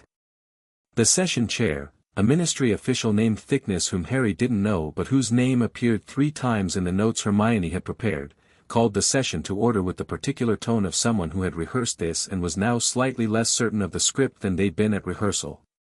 He opened with the ministry's framing. Harry listened. The ministry's position was, the events of November 24 constituted an uncontrolled magical incident triggered by interaction between a foreign magical practitioner's innate ability and the magical core of a British citizen, resulting in the dissolution of 61 registered legal instruments and constituting a violation of the Magical Contract Stability Act of 1847. Both Harry Potter and Fleur Delacour were being asked to account for their role in the incident and to submit to a formal stability assessment of their magical cores. The French position, delivered by a thin man named Advocate Dumont, was, the Beaumont family and 3 affiliated families were formally seeking reparations for the unilateral dissolution of contracts registered through French institutions, and were requesting that Miss Delacour's Veela inheritance be subject to formal evaluation and potential regulation pending the outcome of the investigation. Harry let them both finish. Saoirse Dunn stood up. She was precise in the way that a very good surgeon is precise, nothing wasted, every word exactly where it needed to be. She said, "Thank you for the framing. We'd like to offer an alternative one." She set 2 documents on the central table. The first is a certified list of all 61 contracts, their registration dates, the identities of their signatories, and the ages of the affected parties at the time of signing. I draw the court's attention to the highlighted column, which indicates that Harry Potter was below the age of consent for magical contracts under both British and French law at the time of all 61 signings, making every single one of them legally null ab initio, from the moment they were created, regardless of any subsequent events. A murmur ran through the room. The second document, Dunn continued, setting it beside the first, is a certified opinion from Griselda Marchbanks, Wisingamot Examiner Emerita, regarding the classification of Veela inheritance under British magical law. The opinion notes, with full precedent citation, that innate magical expression is not subject to negligence claims under any framework currently operative in British or European magical jurisprudence. Miss Delacour's Allure is not a weapon. It is not a controlled substance. It is not legally distinguishable from any other magical practitioner's core ability, and the attempt to regulate it constitutes a targeted attack on her identity under the Magical Beings Charter of 1918. She paused. We are therefore in the position where both the ministry's request and the French family's reparations claim are built on legal foundations that don't exist. Silence. Thickness looked at his notes. Looked at the documents. Looked at the walls, as if the walls might help. The stability assessment is voluntary, Dunn said. As Miss Marchbanks' opinion also notes. Mr. Potter is choosing not to submit to one, as is his right as a legally non-consenting victim of the contracts in question. She sat down. Rosier leaned forward. He had his own counsel, 2 of them, sharp-looking and well-prepared, but he spoke directly, in the voice of a man who had learned to present himself as the reasonable one in the room. If I may, he said, to Thickness, who nodded quickly. He stood up. I want to be clear that the Rosier family's concern is not punitive. We are aware that Mr. Potter was not a voluntary party to the contracts. We are aware that the legal foundation is contested. A careful word. Our concern is entirely forward-looking. A magical event of this scale, affecting this many registered instruments simultaneously, is unprecedented. The question of what Mr. Potter's magic might do in the future, given its newly full expression, is a legitimate governance question. Not a personal one. He was good, Harry thought. He was genuinely good. The argument was sympathetic and calm, and if you didn't look too closely at what it was actually asking for, authority over Harry's future, it sounded almost reasonable. Dunn was preparing to respond. Harry nodded at her once. "I've got this one." She paused. Met his eyes. Sat back. Harry stood up. The room shifted, a collective recalibration of attention. He could feel it the way he could feel magic now, that whole-body awareness of the space around him. He looked at Rosier directly. "Your concern," Harry said, "is that you lost 23 contracts. I understand that. Those contracts represented a significant portion of your family's political and financial architecture, and having them dissolved publicly is embarrassing and costly. I'm not unsympathetic to the position you're in." He paused. "What I am is clear about the fact that those contracts were illegal, that I was harmed by them for 14 years, and that the framing of this session, your governance concern, the ministry's stability question, is an attempt to rebuild through institutional language what you lost through legal exposure." Rosier's expression didn't change. He was waiting. "Here's what's going to happen," Harry said. "I'm going to claim my full inheritance rights under the Potter estate, today, after this session, at Gringotts. I'm going to take my Wisengamot proxy votes back from whatever temporary arrangement they've been sitting in since I was placed with my relatives. And I'm going to do that as a free person who was never legally bound to any of you, because the contracts were always null." He looked at the room. Not just at Rosier, at all of it. The ministry officials, the French delegation, the press gallery with their quills suddenly going very fast. "If anyone in this room has a legal basis to challenge that, a genuine legal basis, not one built on instruments that were illegal from birth, I invite them to bring it. Properly. With precedent." He paused. "Until then, this session is finished." He sat down. The room was very quiet. Fleur was looking at him from 2 seats to his left. Her expression was composed. But her eyes, those precise, measuring gray eyes, had something in them that hadn't been there before. Not surprise. More like, confirmation. Dunn leaned over and said, very quietly, "You were supposed to wait for my nod." "I judged it necessary," Harry said. She exhaled. "You were right," she said. Rosier was still watching him from across the room. He hadn't moved. His expression had shifted almost imperceptibly, the focused attention replaced by something more concentrated, more specific. Not angry. Reevaluating. Thinking about next moves. Harry watched him back and thought, yes. That's the right reaction. Think carefully. Thickness dissolved the session, badly, with the verbal energy of a man who had prepared remarks for 3 outcomes and was now operating on a 4th.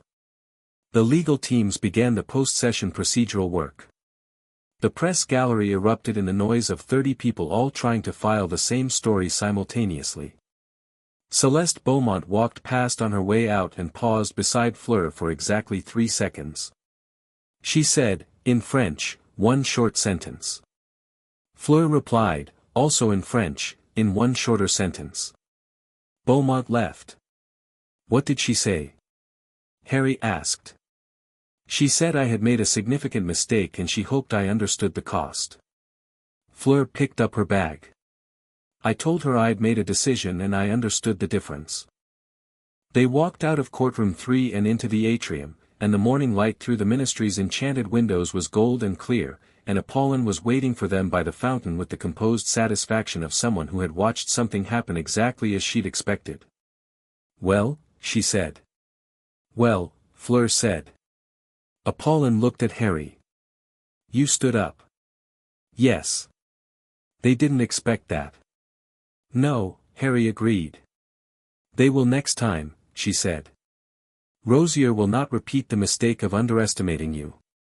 Beaumont won't either. She paused. This was the opening move. You understand that? I know, Harry said. Good. She looked between the two of them with that bird-like, single-eyed precision. Then let's go get lunch. There's a place near Diagon Alley that does a proper bouillabaisse, and I've been on a Scottish mountaintop for 2 days and I would like warm fish and something stronger than pumpkin juice. Harry laughed, a real one, sudden and surprised. Apollon smiled. Fleur watched him laugh with an expression that was careful and warm in equal measure and that she then, with considerable composure, put away. Gringotts, afterward, was an experience. The goblin assigned to the Potter estate, whose name was Ragnarok, and who had the professional effect of someone who had seen absolutely everything and retained the capacity to be disappointed by most of it, led Harry down to the estate office with the kind of specific efficiency that suggested disappointment had been expected for a while. The Potter estate, it turned out, was not a modest thing. Harry had known about the vault. He had not known about the properties, the investments, the Wisingamot seat, the political influence structure, the library holdings, or the collection of 17 international asset deposits that had been placed on restricted access pending the clarification of Harry's legal status, a clarification that 61 dissolved contracts had just, rather emphatically, provided. He sat in the estate office while Ragnarok laid it out, and he listened, and he thought about the room he'd been living in that he hadn't known was small. It was considerably larger than he'd known. He walked out of Gringotts an hour later into the late afternoon of Diagon Alley, with his inheritance documents in his bag and a Wisingamot proxy card in his pocket and his head full of numbers and structures and political possibilities, and found Fleur leaning against the wall outside waiting for him. Not Apollon, not the lawyers. Just Fleur. You waited, he said. I had nothing pressing, she said. He leaned against the wall beside her. Above them, Diagon Alley moved through its late afternoon rhythms. Someone had put up a daily profit board, already running the session headline, Potter claims full inheritance rights, joint session adjourns without resolution. Resolution, Fleur said, reading it. As if there's a version of this where Rosier accepts the result and everyone goes home. He won't, Harry said. No, she agreed. He's already planning something. You saw his face. I did. Harry paused. He's going to come at it from another angle. Not the ministry, he's smart enough to know the legal argument is dead. He'll use something more personal. More targeted. He was quiet for a moment, working it through. He'll go after the Wisingamot vote directly. And he'll try to find leverage on anyone who might support me. And Beaumont will go after me, Fleur said. The Academy angle. She has a formal hearing scheduled for my Allure assessment. I received the notice this afternoon. In 3 weeks. Can she force you to attend? As a registered Beauxbatons student competing in an Academy-sponsored tournament? She has some authority, yes. Fleur's jaw was set. Devinet is already building the response. But it's going to be a fight, Harry said. Everything worth anything is, she said, and it was so direct, so absent of drama, that Harry found himself turning to look at her properly. She was already looking at him. There was a moment, the kind that doesn't announce itself, that just exists in the space between one sentence and the next, where neither of them said anything, and the evening moved around them, and the daily profit board updated above their heads with another headline that neither of them read. The second task, Harry said eventually. February. We should start preparing. I've been preparing since October, she said. I know. Me too. He paused. But I think we should prepare together. The second task is going to happen in a political environment that's nothing like what the tournament officials planned for. Having someone who knows what the other is capable of, is strategically sensible, she said. Yes. She considered this. He could see her working it through, not whether to trust him, exactly, but the specific shape of what working together would mean, and whether the shape fit with what she knew of herself and what she'd learned of him. It was not a quick calculation. She didn't rush it. 3 times a week, she said. After dinner. You bring your firebolt and whatever else you're working on. I'll bring the spell work I've been developing. She paused. And you don't suggest what I should do? If I want your opinion, I'll ask for it. Same, Harry said. Then we have an arrangement, she said, and pushed off the wall and began walking toward the leaky cauldron where the ministry transport was arranged. He fell into step beside her. Not trailing. Not leading. Just beside. Fleur, he said. She glanced at him. Your grandmother, what did she say to you when we first arrived? In French. When she saw me. Fleur was quiet for one beat too long to be casual. She said the magic was even larger than she'd felt from Brittany. A pause. And that I had excellent instincts. About the dragon anatomy. Yes, she said, with a specific flatness that meant, sure, about the dragon anatomy. Harry kept his expression neutral with some effort. Good to know, he said. Fleur walked faster. Behind them, on the Daily Prophet board, the headline updated again, Rosier family sources suggest appeal, this is far from over. Harry read it over his shoulder. No, he thought. It really isn't. But for the first time in 14 years, that felt less like a threat and more like the beginning of something.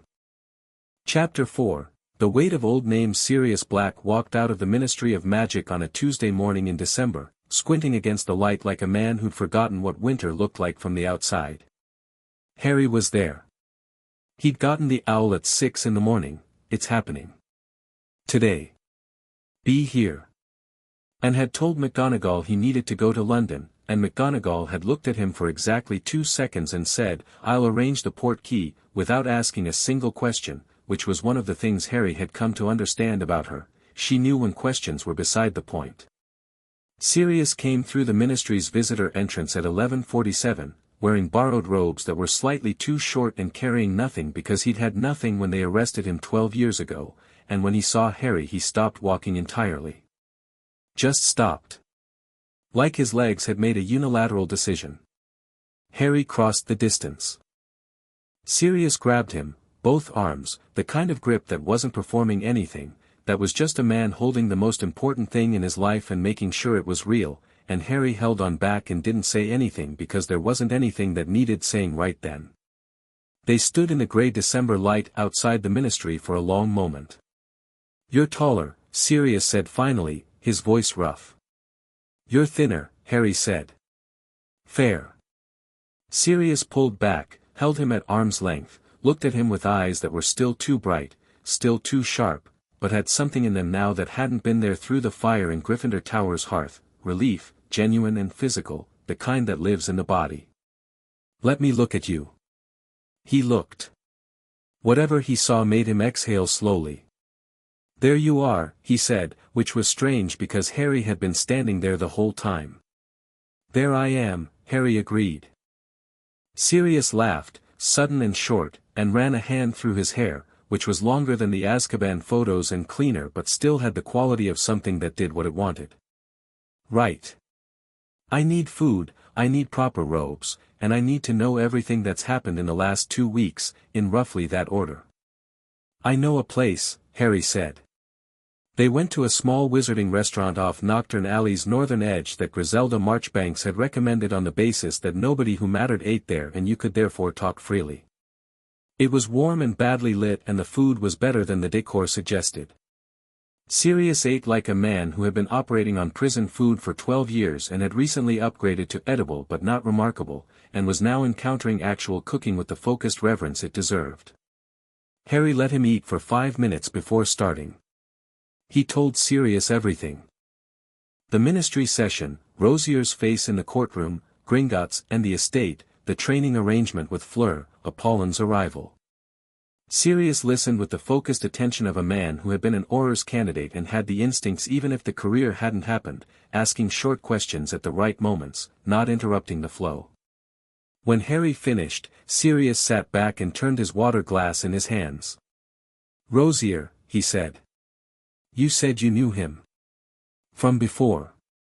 I grew up knowing him, Sirius said. He was at every family gathering, every Wisengamot social event, he stopped. You have to understand the world I grew up in, Harry. The old families, the Blacks, the Rosiers, the Knotts, the Malfoys, they weren't just connected politically. They were connected magically. Blood oaths, old alliances, contracted marriages going back centuries. It was a system. Self-reinforcing. He paused. Aldrich Rosier is the smartest person in that system. He's been the smartest person in it for 30 years. And the thing about being the smartest person in a system is that you start to be the system. It stops being strategy and becomes identity. He believes in it, Harry said. He believes in it the way your professors believe in education, Sirius said. Not cynically. He genuinely thinks the old order is the load-bearing wall of wizarding civilization, and that people like you, like what you are now, are the thing that makes the wall crack. Because I won't behave. Because you can't be owned, Sirius said. Which is different and worse, from his perspective. He set down the water glass. He's going to go after your Wisengamot position. That's his most direct avenue. He needs 6 votes for any formal proceeding and right now he has 3 confirmed. He'll be working on the other 3.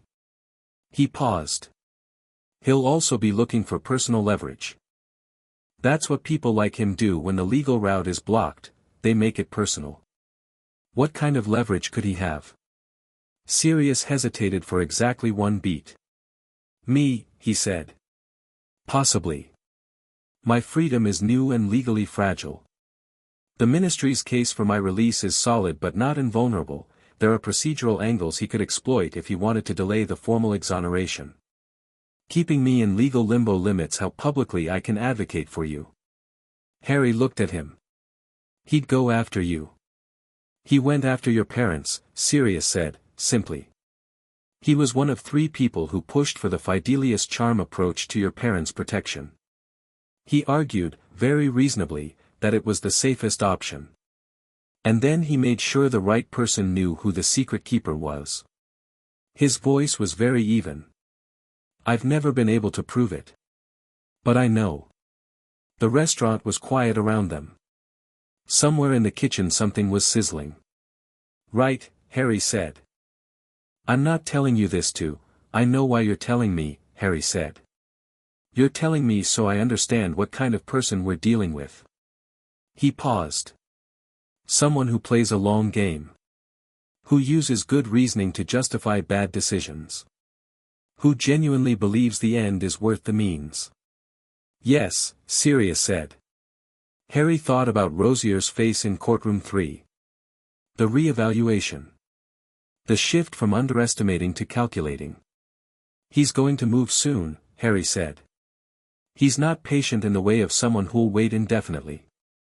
He's patient in the way of someone who waits until the moment is right and then moves decisively. Yes. So we find out what the moment looks like before it arrives, Harry said. And we make sure it doesn't look like he expects. Sirius studied him across the table. You know, he said, when I imagined getting out of Azkaban, I'd occasionally think about what it would be like when you were older. Whether you'd be like James, or more like Lily, or something entirely your own. He paused. You're something entirely your own. It's a little alarming and I mean that as the highest compliment I know how to give. Harry looked at him for a moment. Eat your food, he said, because the alternative was saying something that would probably make both of them embarrassing in a public space. Sirius ate his food, smiling. Back at Hogwarts, Thursday evening, the training sessions had developed a rhythm. It had started somewhat formally, 2 people with different styles and different priorities working out the logistics of sharing practice space, and within 3 sessions had become something else, something more organic and harder to categorize. They trained in the room of requirement, which Harry had learned about from the Weasley twins under conditions of strict secrecy he was now somewhat flagrantly violating, but he thought Fred and George would understand. The room gave them what they needed, space, a varied terrain of obstacles, and the particular magical flexibility to adjust midway through when one approach stopped being useful. Fleur's spellwork was extraordinary. Harry had expected competence. He'd known she was a champion for a reason. What he hadn't expected was the range. She moved between combat magic, transfiguration, and Veela-specific applications with the fluency of someone who had spent years integrating very different magical traditions into a single cohesive toolkit. She didn't fight like a Hogwarts student, which meant she didn't fight like Harry, and learning to operate in the same space as her required significant recalibration. He adapted faster than she expected. This pleased neither of them in a straightforward way, her because she'd grown accustomed to being the one who adapted fastest, him because she didn't make it easy, but it created something that was more interesting than if it had been simple. Again, she said Thursday, after he'd blocked her reflective charm on the second attempt and pushed back with a precision that sent it into the far wall. That was clean, he said. It was adequate, she said, which meant the same thing in Fleur's vocabulary. You're telegraphing your counterspell.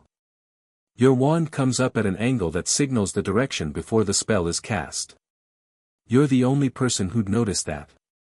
We're not practicing so that only I would notice, she said. Again. They ran it again. And again. The room shifted around them as they pushed further, creating new obstacles, adjusting difficulty. Fleur's allure was tightly contained during training. She'd explained that she kept it locked down during any high-focus work, that it was a tool she deployed consciously or not at all, but Harry could feel the edge of her magical signature, the deep resonant quality of it, like hearing a note held just below the threshold of sound. Around the fourth session, they'd stopped explaining their logic to each other and started just showing it. He'd try a combination, she'd read it, respond, and he'd see what she'd done and why. She'd run a Veela-specific technique he had no counter to. He'd figure out the counter over 2 attempts and run it back at her. She'd look at the result with that fractional warm expression and move to the next thing.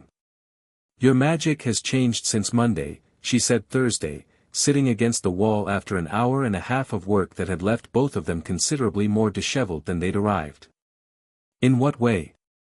You're settling into it, she said. The first week it was, very large and slightly unfocused. Like a river that has flooded its banks. Now it's finding edges. She paused. It's more controlled but not at the cost of power. That's unusual. Most people who come into expanded magical range lose precision initially for longer than a week. Your grandmother said something about that, Harry said. About my great-great-grandfather. She mentioned it to me as well, Fleur said. She said the Potter line had a specific quality that she'd only encountered twice before, a fast adaptive integration. Magic that learns itself quickly. She was quiet for a moment. She also said it was likely why the families wanted the contracts so badly. A magical core that grows and adapts is worth more to a political alliance than a static one. They were investing in something they hadn't asked permission to invest in, Harry said. Yes. She looked at the middle distance. My grandmother has opinions about Aldrich Rosier that she expressed at length over dinner on Monday. Mostly in Occitan, which is her preferred language when she is emphatic. Occitan. Old Southern French. She considers it more precise for emotional content than modern French. A pause. She called him a collector. Someone who confuses owning a thing with understanding it. She glanced at him. I thought that was accurate. Harry thought about Sirius. He believes in it the way your professors believe in education. He's not just a collector, Harry said. He thinks the system he's built is the right one. That makes him more dangerous than someone who just wants money. Fleur looked at him. You've been thinking about him. Since the courtroom. He paused. He's going to do something before the second task. He has to. The second task is public, another arena, another moment where I'm visible and political. He'll want to either neutralize me before it or use it as the stage for something. What would neutralizing you look like? Legally, get the Wiesengemot review that Dunn shut down. If he can get 3 more votes, he can force a magical stability assessment that would functionally freeze my inheritance rights until I turn 17. And if not legally? Harry was quiet for a moment. That's what I don't know yet, he said. That's the thing I need to know. Fleur stood up, ran a hand through her hair, which had come fully loose from its arrangement in the last 20 minutes of work, and looked down at him with the evaluating expression he'd come to recognize as her version of considering something carefully. "Devinette told me something interesting this morning," she said. "The Beaumont family's diplomatic complaint, the one filed through the French embassy.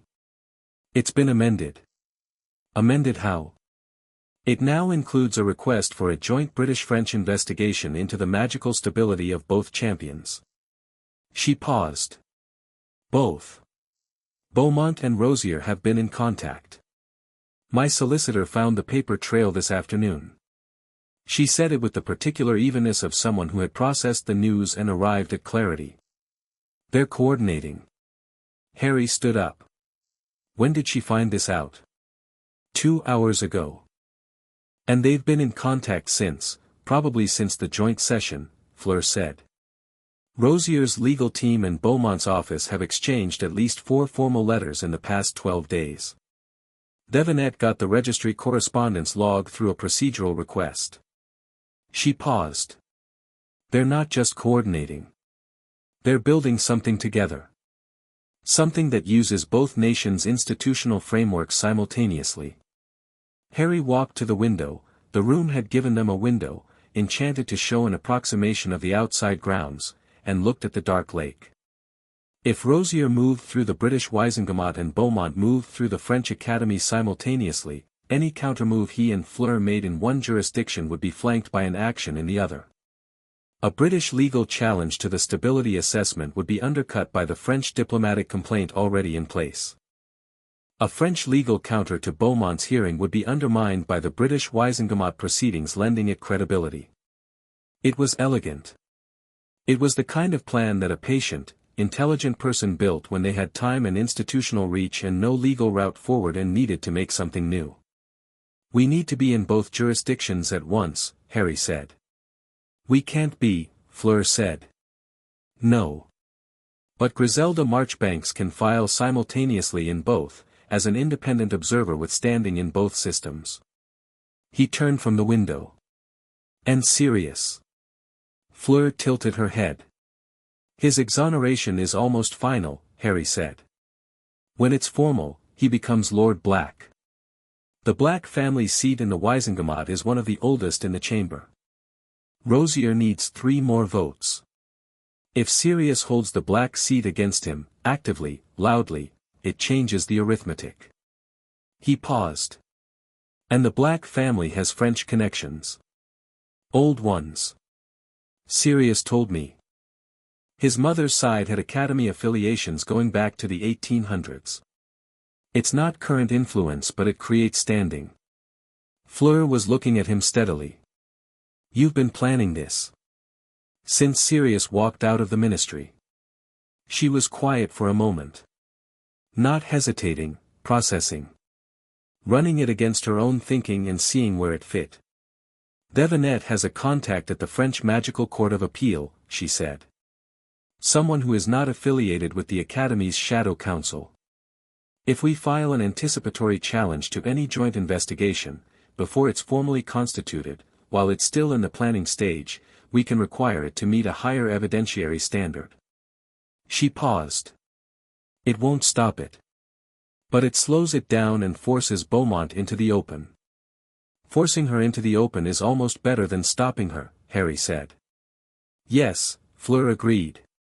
"She operates in shadow structures. Dragging her into formal proceedings exposes the architecture." They looked at each other across the room. Two people who had arrived at the same strategic conclusion from different angles. "Tomorrow," Harry said. "I'll write to Sirius and Griselda tonight." "I'll write to Devinette," Fleur said. "Fleur." He said her name and then paused, because what he wanted to say was something he was still finding the right shape for. "Whatever Beaumont said to you in the courtroom, about the cost of decisions. She'll use it. She'll try to make you feel like you should have contained your allure, like you owe her something for the disruption." Fleur's expression was entirely still. "I know," she said. "I want to be clear that you don't." She looked at him, a long, real look that had none of the measuring quality of early assessments and was simply present. "I know that too," she said quietly. "But thank you for saying it." The confrontation with Dumbledore happened on Friday morning, and it was not what Harry had planned. He'd intended to request a meeting. A formal one, structured, where he had his questions prepared and the conversation had a shape. What happened instead was that he ran into Dumbledore in the corridor outside the library at 7 in the morning, both of them apparently unable to sleep, both carrying books that were not the books they'd been looking for.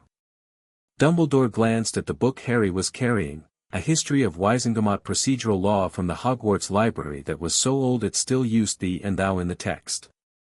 "Research," he said. "Preparation," Harry said. Then, because the corridor was empty and the moment was what it was, "Did you know about Rosier specifically? That it was him?" Dumbledore didn't prevaricate. "I suspected." The volume of contracts tied to his family network, 23 in total, was characteristic of his approach. He used other families as distribution points. Himself as the guarantor behind them. He paused. "Suspicion and proof are different things, and he stopped.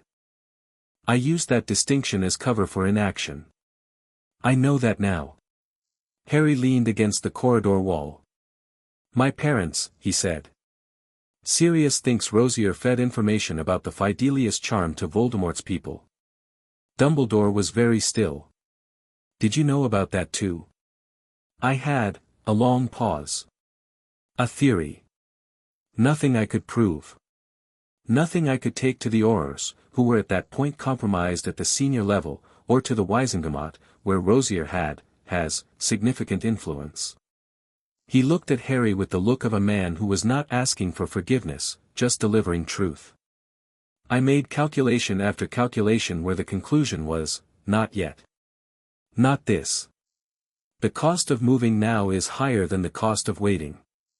And each calculation was individually defensible, Harry. I need you to understand that. But in aggregate you waited while my parents died and I spent 14 years suppressed and Sirius sat in Azkaban," Harry said. He said it without heat. "Just the fact of it." "Yes," Dumbledore said. "In aggregate." "Yes." The corridor was very quiet. Morning light was just beginning to come through the eastern windows. "I'm not," Harry started, and stopped, and reorganized. "I'm not asking you to have been perfect. I understand that Rosier is difficult to move against and that the institutional barriers are real. I understand that you were managing a war and then its aftermath and that perfect decisions don't exist in those conditions." He paused. "What I need from you, going forward, is not management. Not protection in the sense of keeping things from me to limit the disruption. I need information, in full, when I ask for it. And I need you to support the things I'm doing without trying to redirect them toward your strategy." Dumbledore looked at him for a long moment. "What you're describing," he said slowly, "is a different relationship than the one than the one you've been operating on." "Yes," Harry said.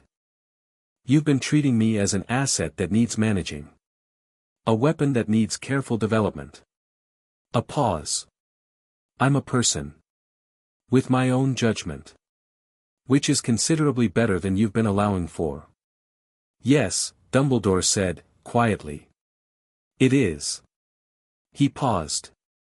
"You're right that I've been managing. It became habitual. A pattern of thinking that I justified with concern, but that was also, if I'm honest, about control. About ensuring that the shape of what was coming matched the shape I'd planned for." He looked at his hands. "Voldemort will return. You know this." "I know. The prophecy, I know about the prophecy," Harry said. "Saoirse Dunn found the sealed record when she was pulling the Wisengamot files. It's not as definitive as you've been treating it. There's interpretive range." He held Dumbledore's gaze. "And regardless of the prophecy, I'd be fighting Voldemort. Because of my parents. Because of what he is. Not because a piece of parchment says I have to." Dumbledore looked at him for a long time. Your father, he said finally, was also very difficult to manage. Good, Harry said. Something in Dumbledore's expression shifted, a genuine thing, behind all the careful architecture of the man. I'll give you what I have on Rosier, he said. Full files. Everything I've collected. And Harry, he paused. I am sorry. Not as a political statement. As the truth. Harry looked at him. I know, he said. That's why I'm still here talking to you. He walked to breakfast. The full files arrived that afternoon, delivered by Fawkes directly to Harry's dormitory in a leather satchel that smelled of something old and cedar-sharp. Harry spread them across his bed and read for 2 hours, cross-referencing with his own notes, building the picture. Aldrich Rosier. Born 1936. Hogwarts, Slytherin. Head boy. Married into the Knott family through his mother's line. 3 children, 2 daughters and a son. Wizengamot Junior member from 1968. Served on the International Magical Cooperation Committee from 1972 to 1981. Never charged with anything, never formally investigated for anything, never publicly associated with Voldemort's inner circle despite the fact that 17 people in his immediate social network were either confirmed Death Eaters or Death Eater collaborators. The contracts went back to November 1981. 6 weeks after Harry's parents died. Rosier had moved within 6 weeks. There was a note in Dumbledore's handwriting, clipped to the contract register. The speed of the filing suggests prior preparation. These were not opportunistic. He had been planning for the death of James Potter, and the political vacuum that death would create, possibly for years. Harry sat with that. He'd known Rosier was dangerous. He'd understood it intellectually. But there was something specific about reading this, about the 6 weeks, about the prior preparation, that made it concrete in a different way. This was a man who had looked at the war and thought, if James Potter dies, here is what I'll do with the boy. Who had prepared for it. Possibly before it happened. The door to the dormitory opened and Ron came in, took one look at the spread of files, and said, Hermione sent me. She says you've been in here 2 hours and you need food and she needs to see those files. She sent you. She also said, Ron consulted a mental note, that she's found something in the Wizengamot procedural records about the vote threshold for the kind of review Rosier's attempting, and that the actual number he needs isn't 6, it's 8, because of an amendment passed in 1989 that increases the threshold for reviews of minor status magical individuals. He paused. I don't fully understand that, but she said it changes the arithmetic significantly. Harry looked up. It means he needs 8 votes, not 6. Is that good? That's very good, Harry said. He's been operating on the wrong number. He picked up the files, stacked them. Tell her I'll be down in 5 minutes. She also said, and I'm quoting, that Fleur Delacour has been in the library for 3 hours and is building something that looks like a counter-legal strategy and that you might want to compare notes. Harry almost smiled. Yeah. I'll be down in 5 minutes. He looked at the files one more time before stacking them. At Rosier's face in the one photograph included, a formal Wizengamot portrait, composed and unsmiling, the look of a man who believed he would outlast everything. 81 votes, Harry thought. He needs 8 and he's been counting to 6. Sometimes, he thought, the most important thing you can know about your opponent is what they think they know. Fleur was indeed in the library, in the far corner with Devinette's letters spread out and a Muggle legal textbook open beside the French magical precedents, a combination that said something specific about how her mind worked, this habit of building argument from multiple frameworks simultaneously. She glanced up when Harry arrived and pushed a space clear at the table. He sat. 8, he said. Not 6. Amendment of 1989. She looked at him. Then, slowly, Devinette found the same amendment this morning. She thinks it's why Rosier hasn't moved yet, he doesn't know. A pause. Or he does know, and he's been working toward 8 quietly and we've been watching for movement at 6. Which is it? She thought about it honestly. I don't know, she said. He's smart enough to know the correct number. But his pace of contact with Wisengamot members has been moderate. Not urgent. Which suggests 6, not 8. So he might not know. He might not know, she agreed. Then we don't tell him, Harry said. We let him get to 6 and think he's ready, and when he moves, he's short, Fleur finished. And making the motion publicly with insufficient votes triggers an automatic counter-review of the petitioner's standing. She paused. Which means if he moves with 6 thinking it's enough, he opens himself to a formal examination of how he acquired those 6 votes. Which is something he very much doesn't want. Very much, she agreed. She looked at her notes. This only works if he doesn't find out the correct threshold before he moves. It's buried in a 1989 amendment to a 1962 procedural code, Harry said. How many people know it? Griselda Marchbanks, Fleur said immediately. And Saoirse Dunn. And Devanette. And you and me. He paused. And Hermione, as of about 20 minutes ago. Fleur tilted her head. Your friend. She's the one who found it. Fleur was quiet for a moment. I would like to meet her properly, she said. Harry blinked. Yeah. She reads Muggle legal texts alongside magical precedent, Fleur said, with the tone of someone acknowledging a specific kind of competence. I find that interesting. She paused. Also, she's been trying to catch my eye in the library for 2 weeks and I haven't had time to respond appropriately. Harry laughed. It came out loud enough that Madame Pants appeared from between 2 shelves with her expression of maximum disapproval, and he converted it into a cough that fooled nobody. Fleur watched this with her not-quite smile. I'll introduce you at dinner, he said. See that you do, she said, and went back to her notes.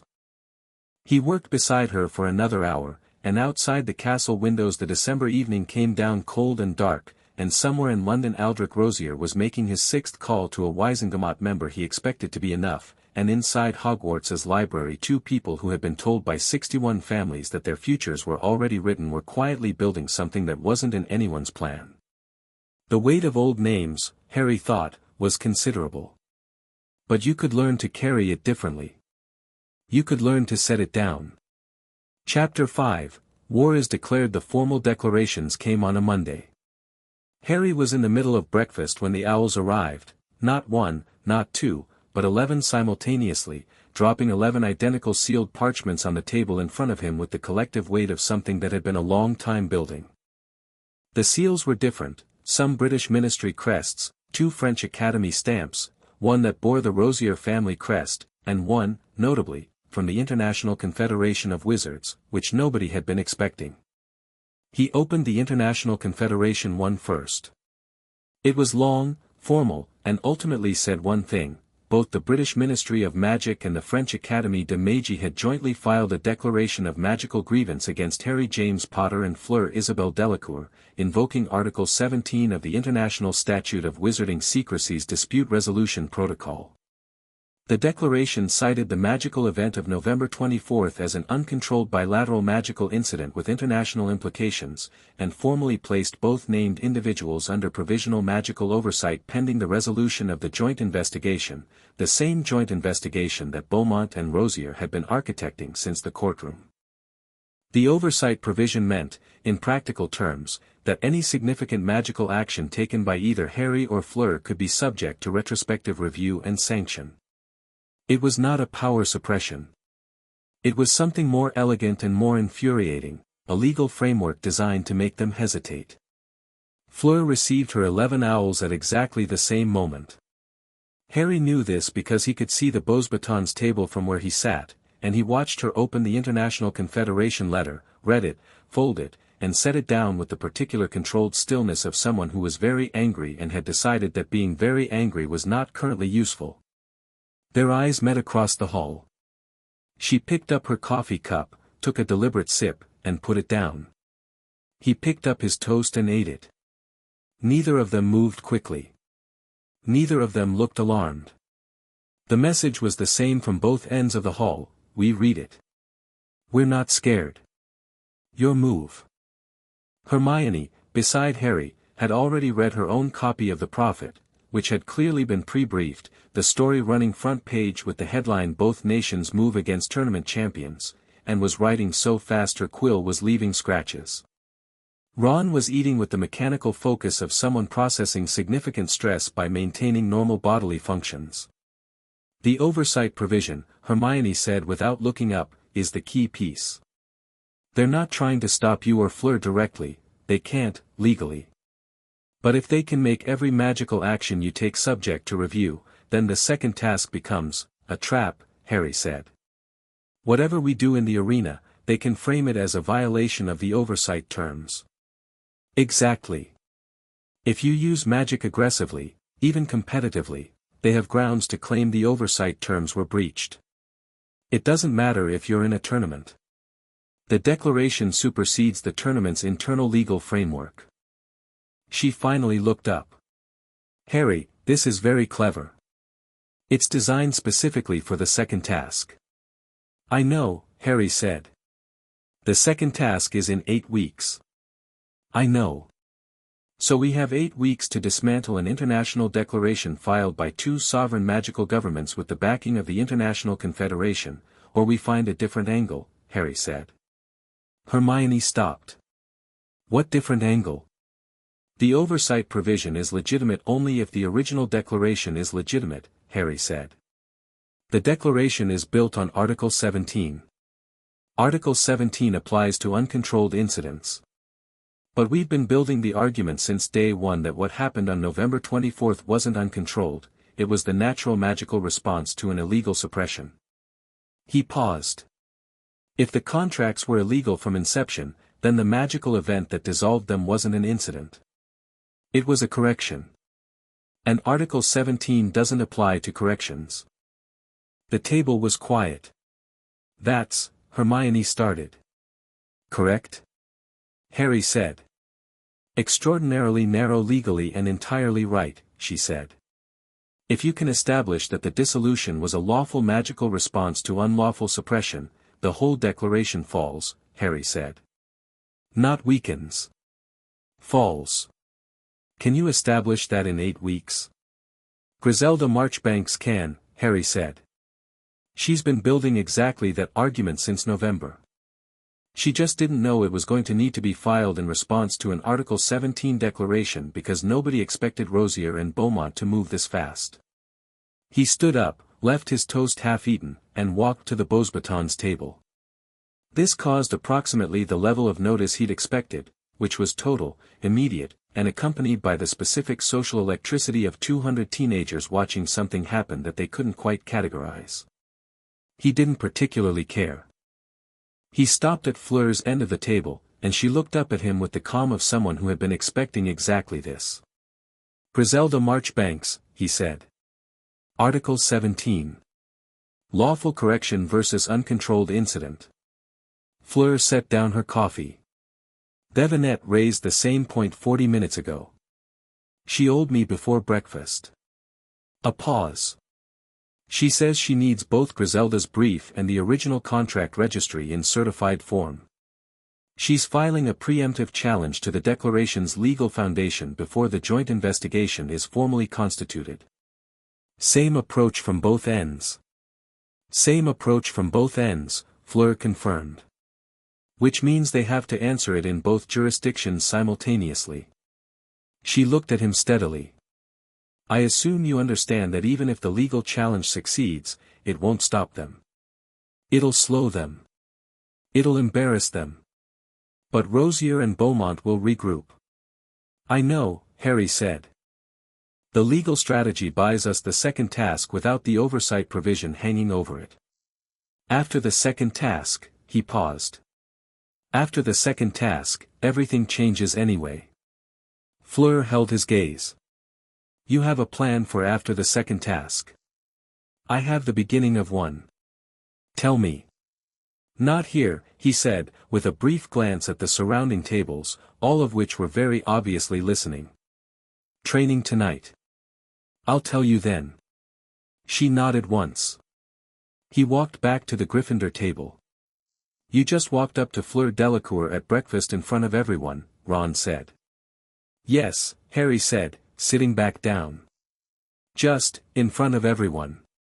Walked up. Ron. I'm noting it for the record. Noted, Harry said. Eat your eggs. Griselda Marchbanks arrived at Hogwarts that afternoon by Fleur, unannounced, which Harry was beginning to understand was simply how she operated. She appeared where she was needed with the timing of someone who had arranged reality rather than waiting for it. She found Harry in the library, sat down across from him, and said without preamble, I've read the declaration. Your Article 17 argument is correct and I've been building toward it for 3 weeks. I can file within 48 hours. That's what I thought, Harry said. I want you to understand what filing does, she said.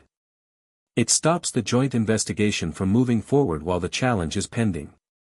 But it also makes both governments publicly commit to their position, which means Rosier and Beaumont can no longer operate in the background. They become the named advocates of an argument that, if my challenge succeeds, will have been demonstrated to be legally fraudulent. She paused. People who have been publicly demonstrated to be fraudulent tend to escalate. I know, Harry said. Rosier specifically, she said. He's been patient.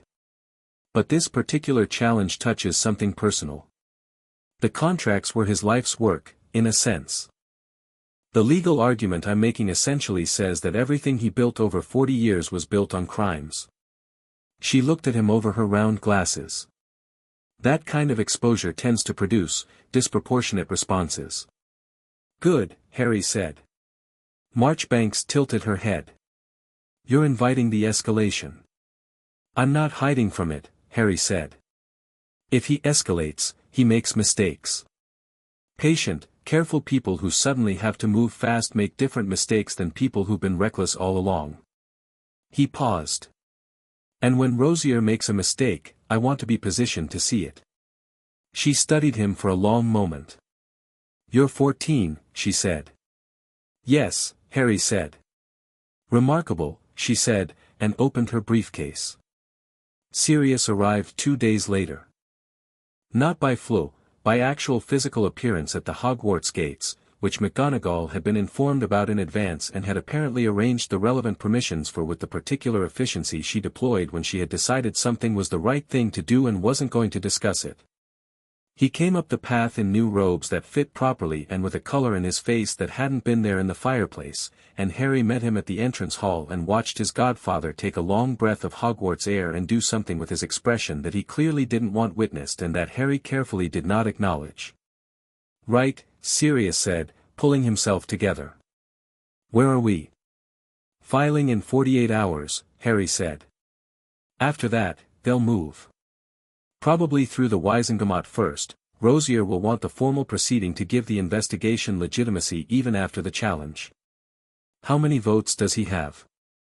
5 confirmed as of yesterday, Sirius said. I've been making calls. He looked at Harry with a particular expression. The Black family seat carries more weight than I expected. Some of these people haven't had Sirius Black call them in 12 years, for obvious reasons, and the shock value alone was, he paused. Anyway. 5. He needs 8. His 5th was Thaddeus, not who I honestly expected to be a harder sell, but it turns out Thaddeus has been having reservations about Rosier since 1998 and was looking for a social reason to distance himself. So Rosier is at 5.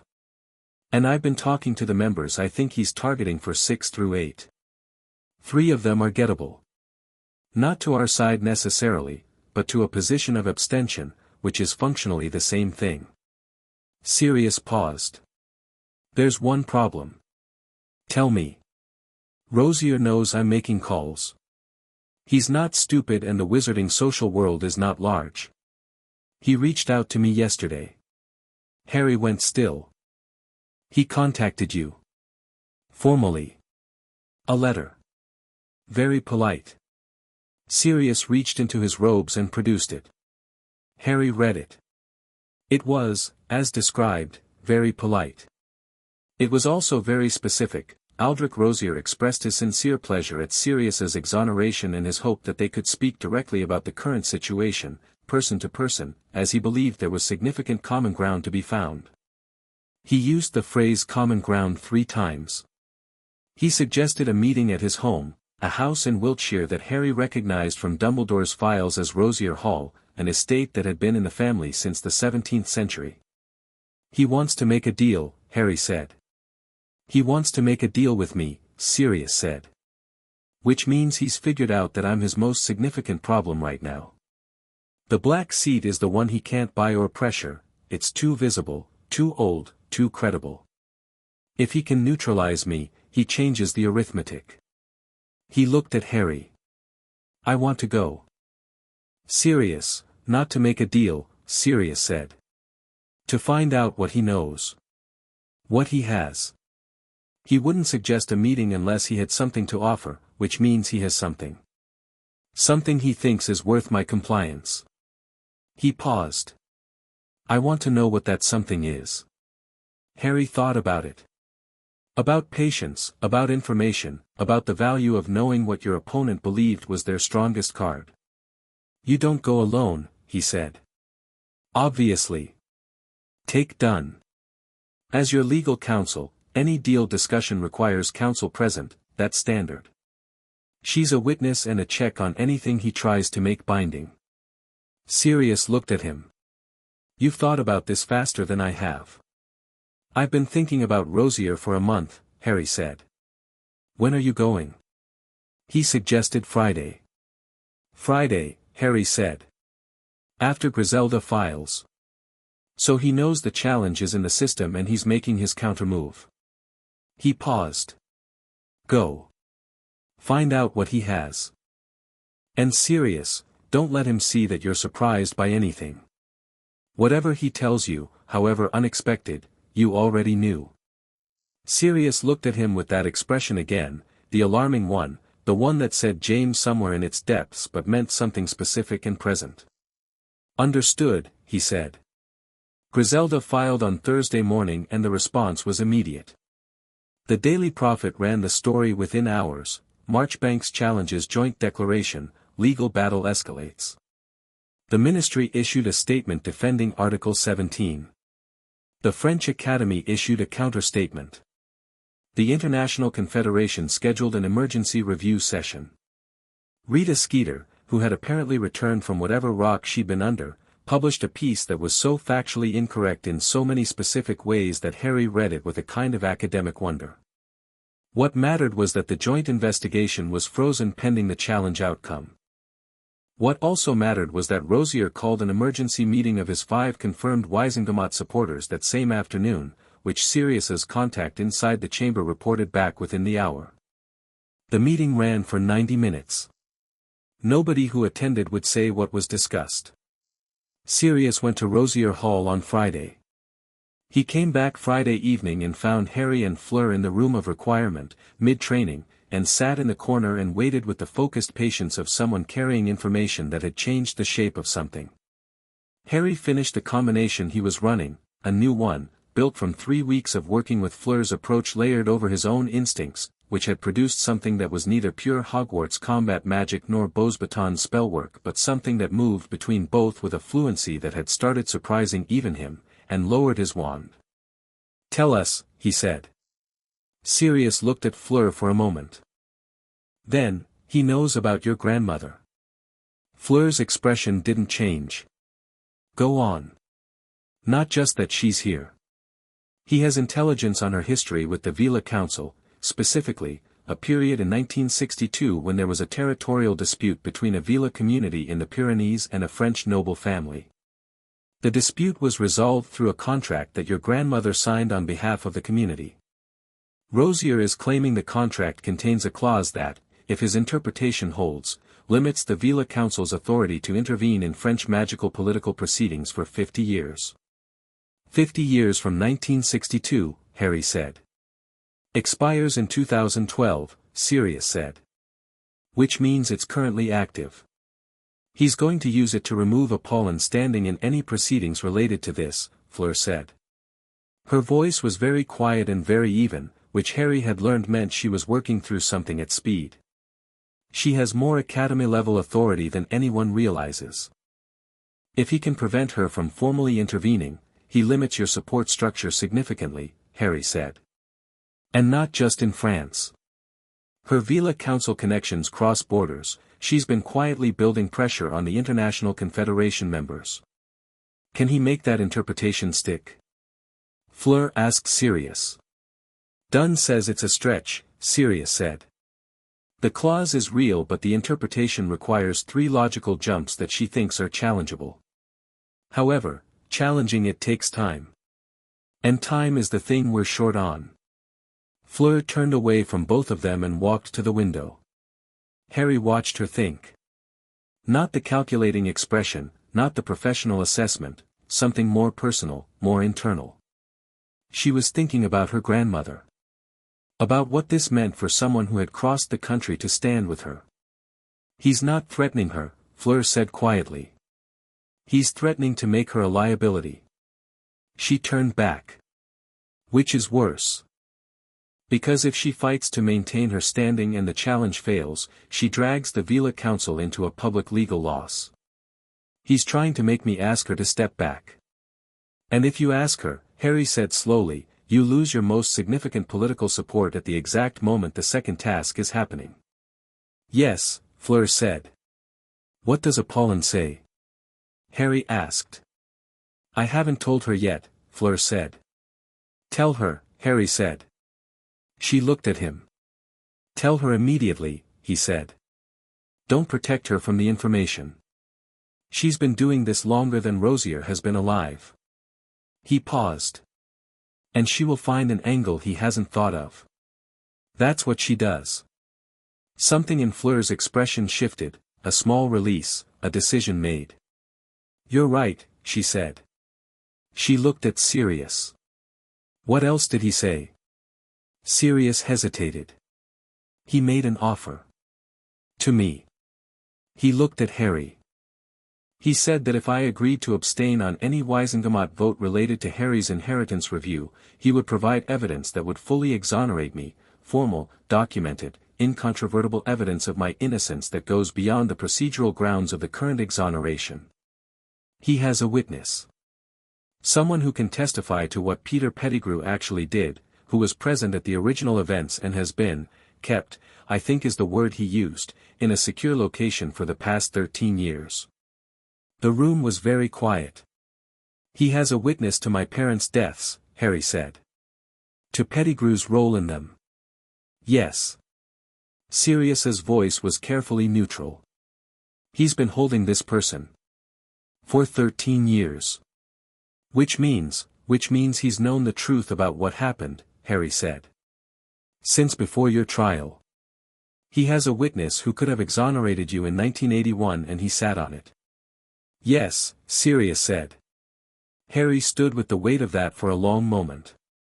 The particular cold of it. Not rage, something colder and more specific. He thinks this is a compelling offer, he said. He thinks I'll trade your political autonomy for my personal justice, Sirius said. He thinks that's a reasonable human response. He doesn't know you, Harry said. No, Sirius agreed. He doesn't. He paused. What he doesn't realize is that by telling me about the witness, he's already told me the witness exists. He's confirmed that there's documented evidence of Pettigrew's guilt. That evidence exists whether or not I take the deal. A slow smile. So all I have to do is find out where the witness is. Dunn was in the room, Harry said. She heard the offer. And the mention of the witness, Sirius confirmed. She says it's actionable. If Rosier has been concealing exculpatory evidence in a criminal case for 13 years, that's a separate and significant crime under magical law. She filed a request for a ministry investigation on her way back from Wiltshire. So he made a deal offer, Harry said slowly, that gave us his most significant leverage against him. He underestimated how angry I'd be, Sirius said. He thought I'd be pragmatic. People like him always think everyone is as pragmatic as they are, Fleur said quietly. They can't quite imagine that other people have lines. 3 days before the second task, Apollon sat in the room of requirement with the 1962 contract in her hands and the expression of someone who had found something very interesting in a place they hadn't looked for 30 years. He has the contract, she said. He does not have the amendment. Fleur looked up from the training notes she'd been reviewing. What amendment? In 1978, the Veela Council renegotiated the terms of the 1962 agreement with the French noble families, including this clause. Apollon set the contract down and produced, from somewhere in her silver robes, a second document that was considerably more battered and considerably older looking. The original clause was amended to apply only to disputes directly involving the signatory community, the Pyrenean settlement, not to the Veela Council as a whole. The amendment was registered with the French Magical Court of Appeal. She paused. Rosier has the original. He does not know about the amendment. Almost no one does. Because it was registered in 1978, Fleur said. Before he was tracking Veela Council documents. He started tracking them in 1981, Apollon confirmed. After the contracts. She looked entirely satisfied. He has been building an argument on a document that was superseded 17 years ago. Does Devanette know about this? Fleur asked. I called her this morning, Apollon said. She is, I believe, currently filing the amendment with both the French Academy and the International Confederation. A pause. She is also, I understand from Sirius's solicitor, filing the evidence concealment complaint. Which is going to cause Aldrich Rosier a significant problem by approximately, she checked a delicate watch on her wrist. Yesterday afternoon. Harry laughed. You've been coordinating with Dunn. And Marchbanks, Apollon said pleasantly. We went to school together. Did I not mention that? You didn't, Harry said. We were in the same year at Beaux-Batons, she said. 1938, she was extraordinary even then. She looked at Harry with those clear, ancient eyes. You have good people, Harry Potter. That matters as much as the magic. The night before the second task, Harry couldn't sleep again. He went to the lake at midnight, because the lake had become the place he went to think, and sat on the bank with his shoes off and his feet in the water that was genuinely freezing because it was February and Scotland did not make concessions for contemplation. He heard footsteps on the bank behind him and didn't turn around. You have the same habit, Fleur said, and sat down beside him, a foot of cold air between them. Her feet stayed in her shoes. She was smarter than him about the cold water, apparently. I thought it was clarifying, he said. For me, she said. You're just stubborn. He almost smiled. Tomorrow, he said. Tomorrow, she agreed. They sat with the word for a moment. The lake was black and still. Somewhere under it, the second task was waiting, the maze of the lake floor, the mere people, the hostage that each champion had to retrieve. Harry knew who his hostage was, the same dream, the same voice, come seek us where our voices sound, and he was ready for the technical challenge. That wasn't what kept him awake. They're going to try something during the task, he said. Yes, Fleur said simply. Rosier's legal positions are falling apart. Beaumont's amendment argument is gone.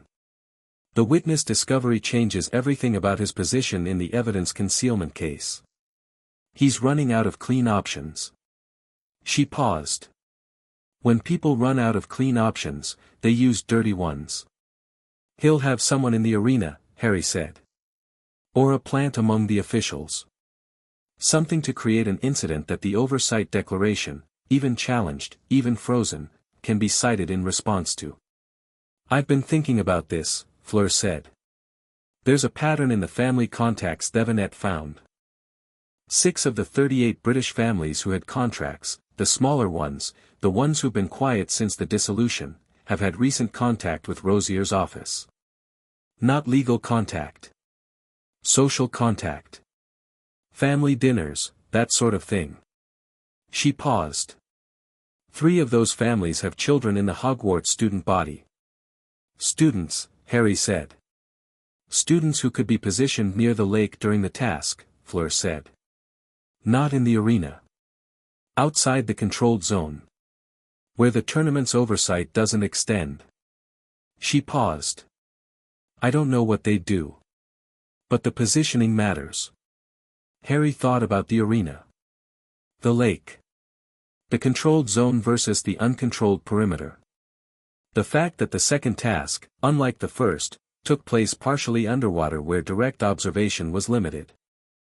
If something happens during the task that looks like an uncontrolled magical incident from Harry Potter, the Article 17 declaration gets retroactive justification, Fleur said.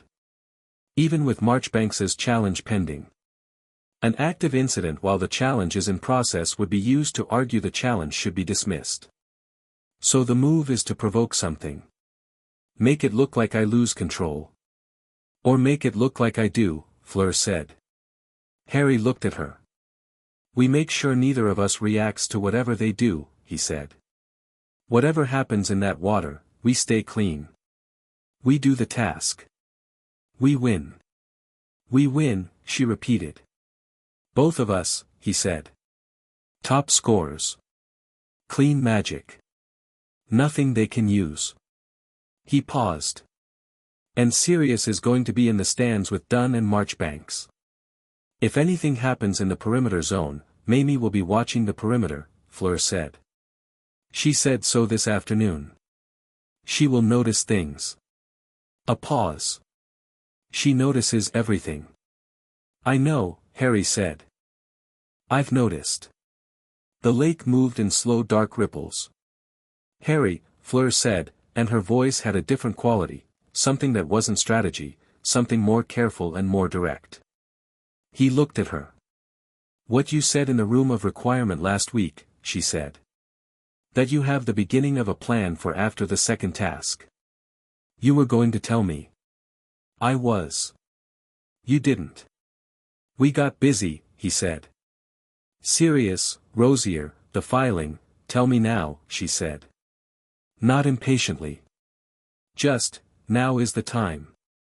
He looked at the lake for a moment. After the second task, the legal challenge will either have succeeded or be very close to succeeding. Rosier's evidence concealment case will be in active investigation. The Wisingamot will know he's been operating on the wrong vote threshold, which means any move he's made toward a review petition is going to look either incompetent or deliberate. He paused. If we win the second task cleanly, with good scores, in front of the press and the International Confederation observers, we demonstrate publicly that the Oversight Declaration had no basis, that there's nothing uncontrolled about either of us. And then, he paused. And then I call a Wisingamot session. Fleur went still. I have the seat, he said. I have the proxy right. I've never used it because I didn't know I had it until Gringotts. But I can call a session as a sitting member. And in that session, he paused. In that session I put the contract registry on the public record. All 61. Names, dates, signatories, the evidence of prior preparation that Dumbledore's files show. I make it impossible for anyone in that chamber to pretend they didn't know what Rosier built. You expose the entire system, Fleur said. The system depends on nobody looking directly at it, Harry said. Rosier knows that. Beaumont knows that. The reason the contracts could exist for 14 years is that nobody with enough standing to surface them had any incentive to. But I have the standing and I have the incentive and I have, he paused. I'm done being managed by what they think should be exposed. Fleur was quiet for a long moment. She was looking at the lake with an expression he'd come to know, the one where she was running a full evaluation, where the precision of her mind was working at maximum and the result hadn't arrived yet. He waited. You need a French co-presenter, she said finally.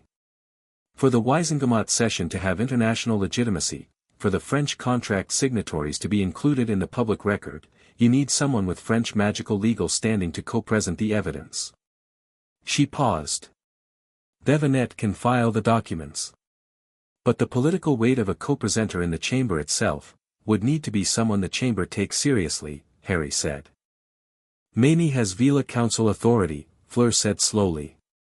She has more standing in international magical bodies than anyone in this country currently realizes. A pause. And she is extremely angry. She'd do it, Harry said. She'd have done it last week if I'd asked, Fleur said, and something warm moved through her voice. She's been looking for a reason to walk into the British Waisengamot and say exactly what she thinks since 1962. Harry looked at Fleur. She looked at him. The lake moved between them and the stars were very clear above Scotland and it was very cold and neither of them moved. After we win tomorrow, Harry said. After we win tomorrow, she agreed. He became aware that the foot of cold air between them had reduced to something considerably less than a foot, gradually and without particular decision. He became aware that Fleur was looking at him with an expression that had stopped being evaluative entirely and was just, present. Here. Exactly as she was. You know, she said, when I arrived at Hogwarts, I thought this tournament was going to be straightforward. Did you? I thought I would win it, she said, with the total absence of false modesty that he'd come to find completely refreshing. I am the best student in my year at Beauxbatons. My spell work is excellent. My strategy is good. She paused. I did not anticipate you. Sorry, he said. No, you're not, she said. No, he agreed. I'm not. She looked at him for one more moment, that long, unguarded, absolutely present look, and then she stood up and brushed grass from her robes and said, in a voice that was professionally composed and did not entirely succeed, get some sleep. You'll need it. You too, he said. She walked back toward the castle. He watched the lights of it reflected in the black lake. He stayed there another 10 minutes, feeling his magic settle around him like something that fit. Not a burden. Not a weapon. Just his. The second task started at 9 in the morning, and by 9:47 it was clear that something was wrong. Not in the water. In the water Harry had moved through the lake's grey-green depth with efficiency that genuinely surprised him, his bubblehead charm flawless, his navigation clean, his magical sense extended around him like a net. He'd found the Mere People's settlement in 14 minutes, located the hostages, Ron, suspended in enchanted sleep with 3 others, including Gabrielle Delacour, and retrieved Ron inside the time limit with 16 minutes to spare. The wrong thing was above water. He broke the surface to the noise of crowd confusion, not screaming, not panic, but the particular sound of several hundred people who had suddenly noticed something and weren't sure what to do about it. He cleared the water from his eyes and looked toward the bank, where the crowd was pressing forward, and saw the source, 3 figures in the controlled perimeter zone, near the east bank where the press and official observation platforms were set up, who were not where they were supposed to be. He recognized one of them. Cressida Vane, 6th-year Slytherin, whose family name appeared on the contract registry under the surname Vane Rosier.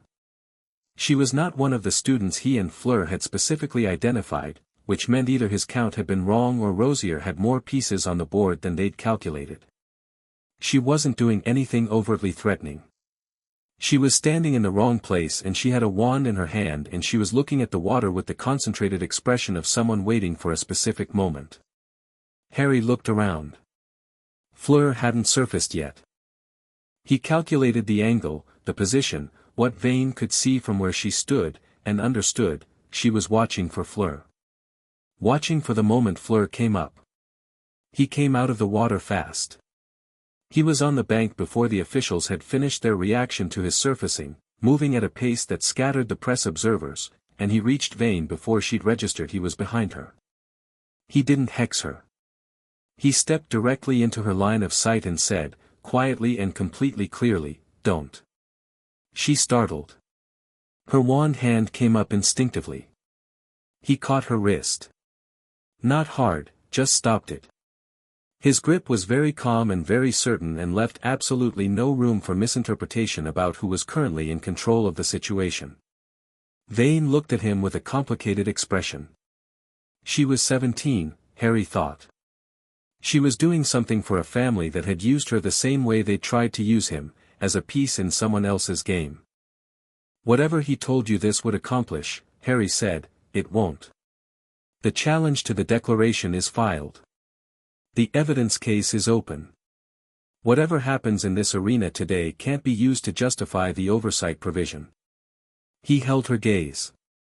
He's already lost. He just hasn't told you that. Vane's expression shifted. Something uncertain and then something like anger, but not at Harry. He let her wrist go. She lowered her wand. Behind him, he heard the splash of someone else surfacing from the lake. He turned. Fleur came out of the water with Gabrielle under one arm and the bubblehead charm still shimmering, and she was 20 seconds under the time limit, and she looked at Harry standing over a sixth-year Slytherin with a wand on the ground between them, and she looked at the crowd reaction and the officials rushing over, and she put the pieces together in approximately 2 seconds. "How many?" she said. "One that I saw," he said. "A pollen?" From the spectators' stand, there was a brief, specific disturbance. The sound of someone being formally restrained, accompanied by a flash of legal document gold that meant a binding identification charm had been cast. Apollin's voice, carrying clearly across the water, "2 more here. I have them."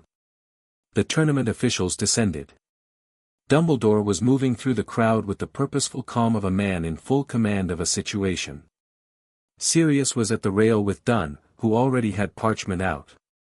Marchbanks was 3 steps behind them with the expression of someone who was going to file 4 documents before lunch. Harry looked at his scores board. 9 out of 10.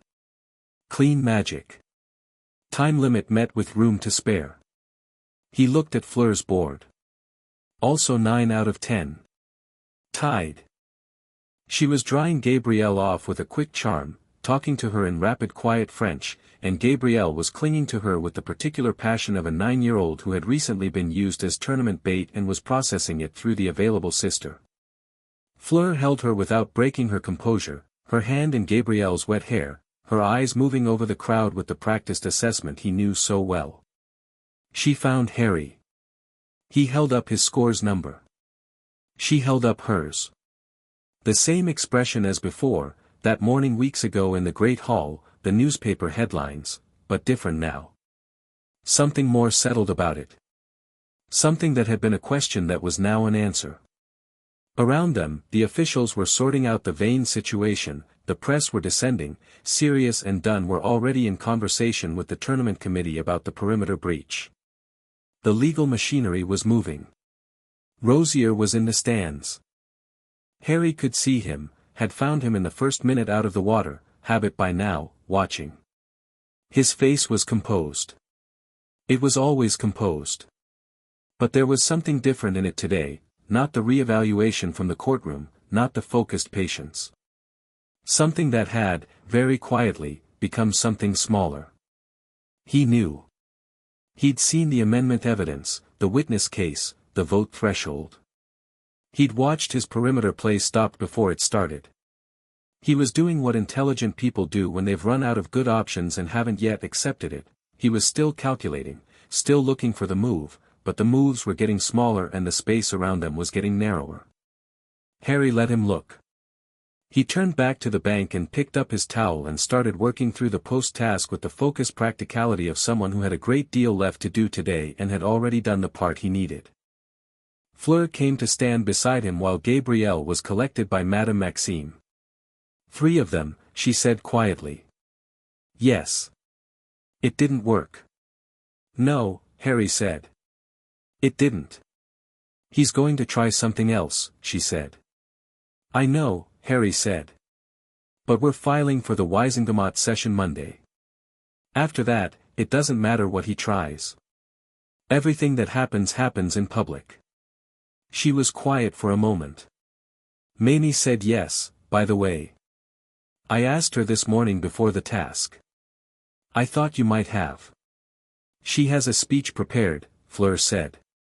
She has had it prepared, apparently, since 1962. She's been waiting for the right chamber. Harry looked at the lake. At the morning light coming off it now, gold and clean. At the crowd thinning around them. At Sirius catching his eye from the rail and giving him a single nod that meant, "Good.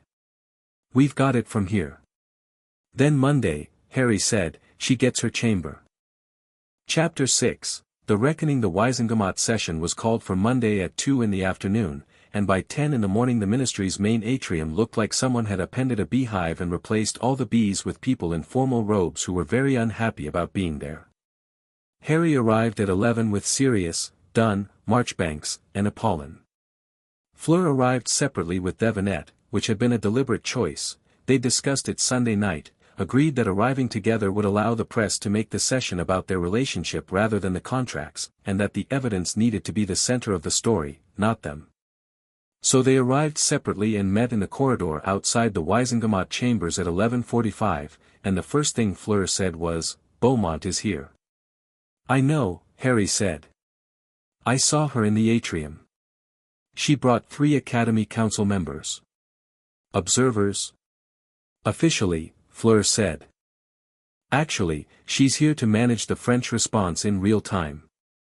If the evidence lands the way we think it will, she needs to be able to contain the fallout before it reaches Paris." She paused. She considered the word. "Controlled. Too controlled." "She has something," Harry said. "Yes." Fleur's jaw was set. "I don't know what." He looked at her. "Whatever it is, we don't stop. We put everything on the record regardless of what she's holding. Once it's public record it doesn't matter what she does next." Fleur met his eyes. "Agreed." Sirius came around the corner with Dunn, both of them walking fast. "The chamber's full," he said. 72 members present. That's nearly the full chamber. Last time they had turnout like this was the Death Eater trials. He looked at Harry. "They know what's coming. Someone leaked the evidence summary." "Good," Harry said. Sirius blinked. "Good. Means they've had time to read it. Means nobody can claim surprise. Means the ones who are going to be embarrassed by it have already had the morning to decide they'd rather be on the right side of history before the session starts than after." Harry looked at Dunn. "How many abstentions are we projecting?" 7 members who were Rosier adjacent have filed procedural absences, Dunn said. "Which tells you everything about where their conscience landed when given 12 hours and a leaked summary." She paused.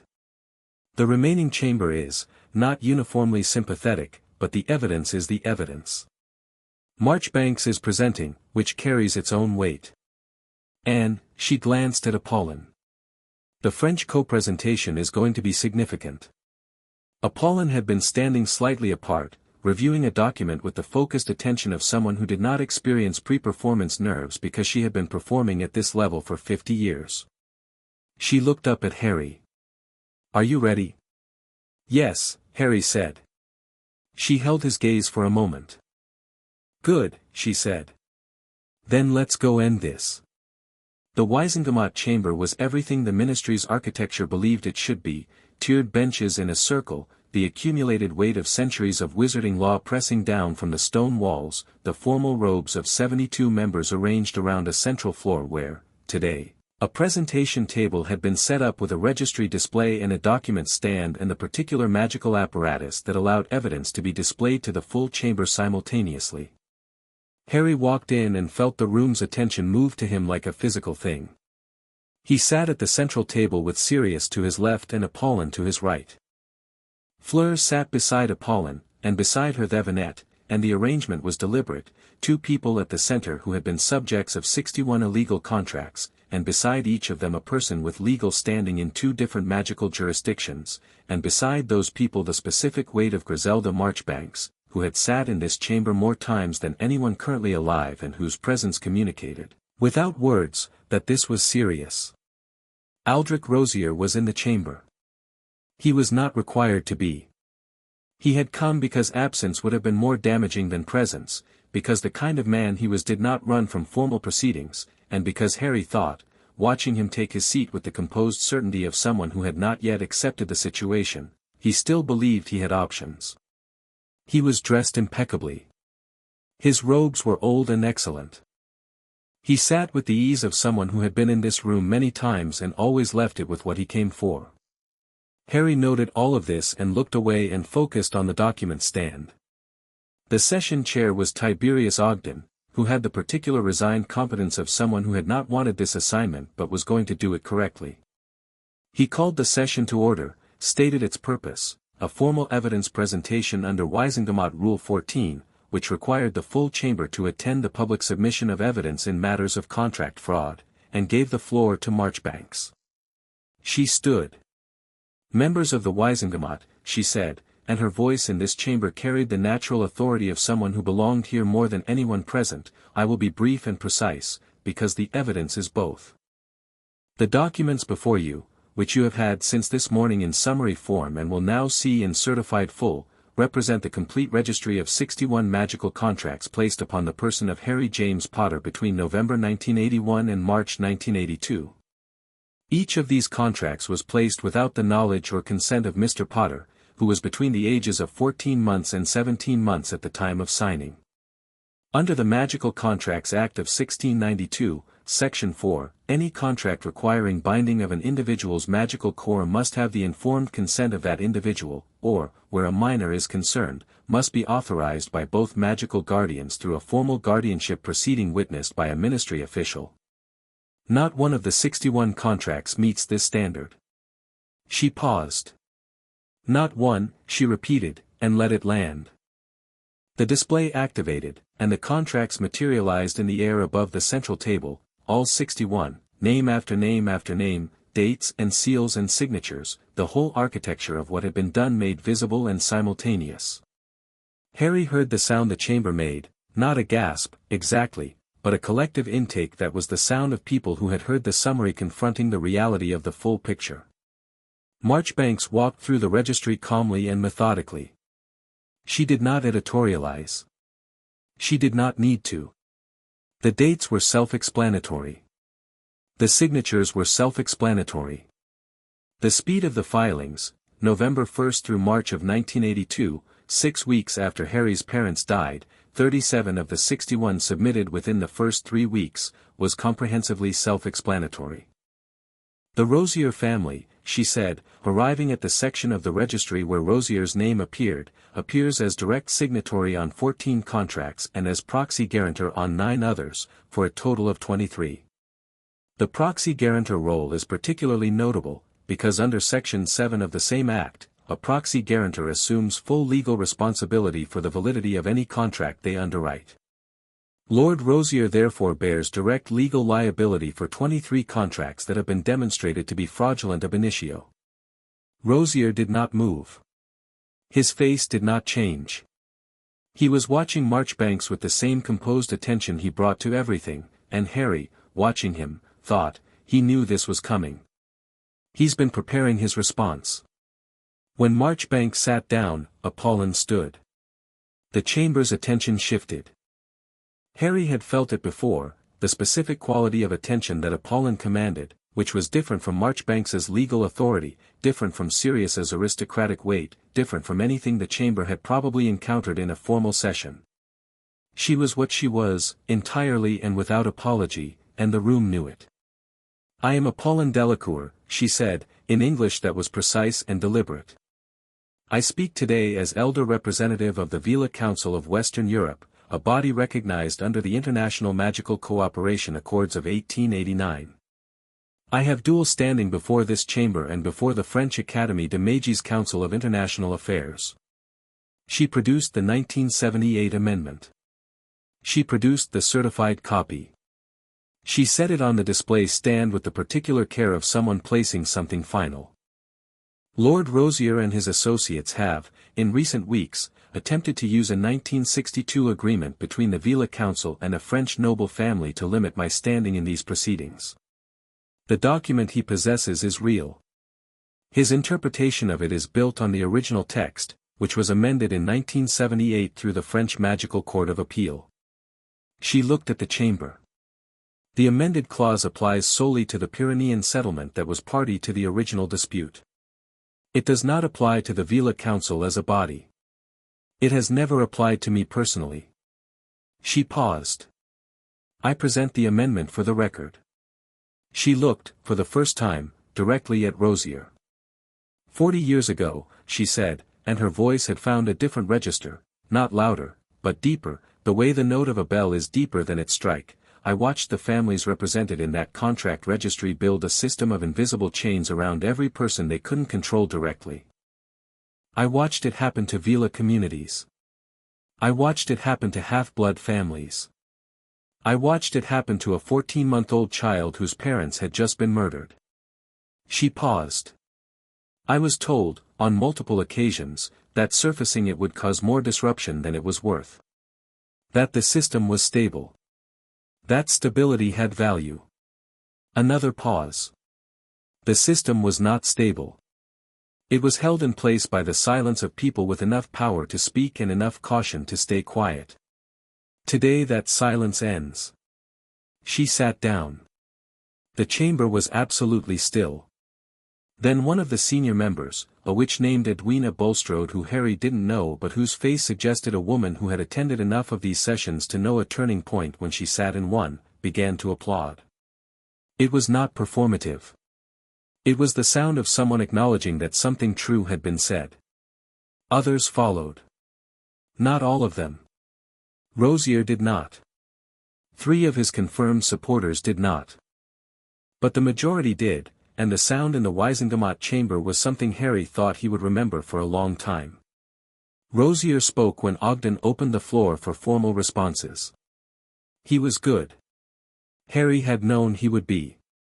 He stood and spoke with measured calm, acknowledged the gravity of the evidence, and then made his pivot. He did not deny the contracts. He argued that the registry represented a series of private family decisions made in good faith under the legal frameworks of the time, that the question of their validity was a matter for the courts rather than a Wisengamot session, and that the presentation of the evidence in this setting, rather than through proper judicial channels, represented a politically motivated attempt to publicly condemn families who had not yet had due process. It was good. Harry granted him that.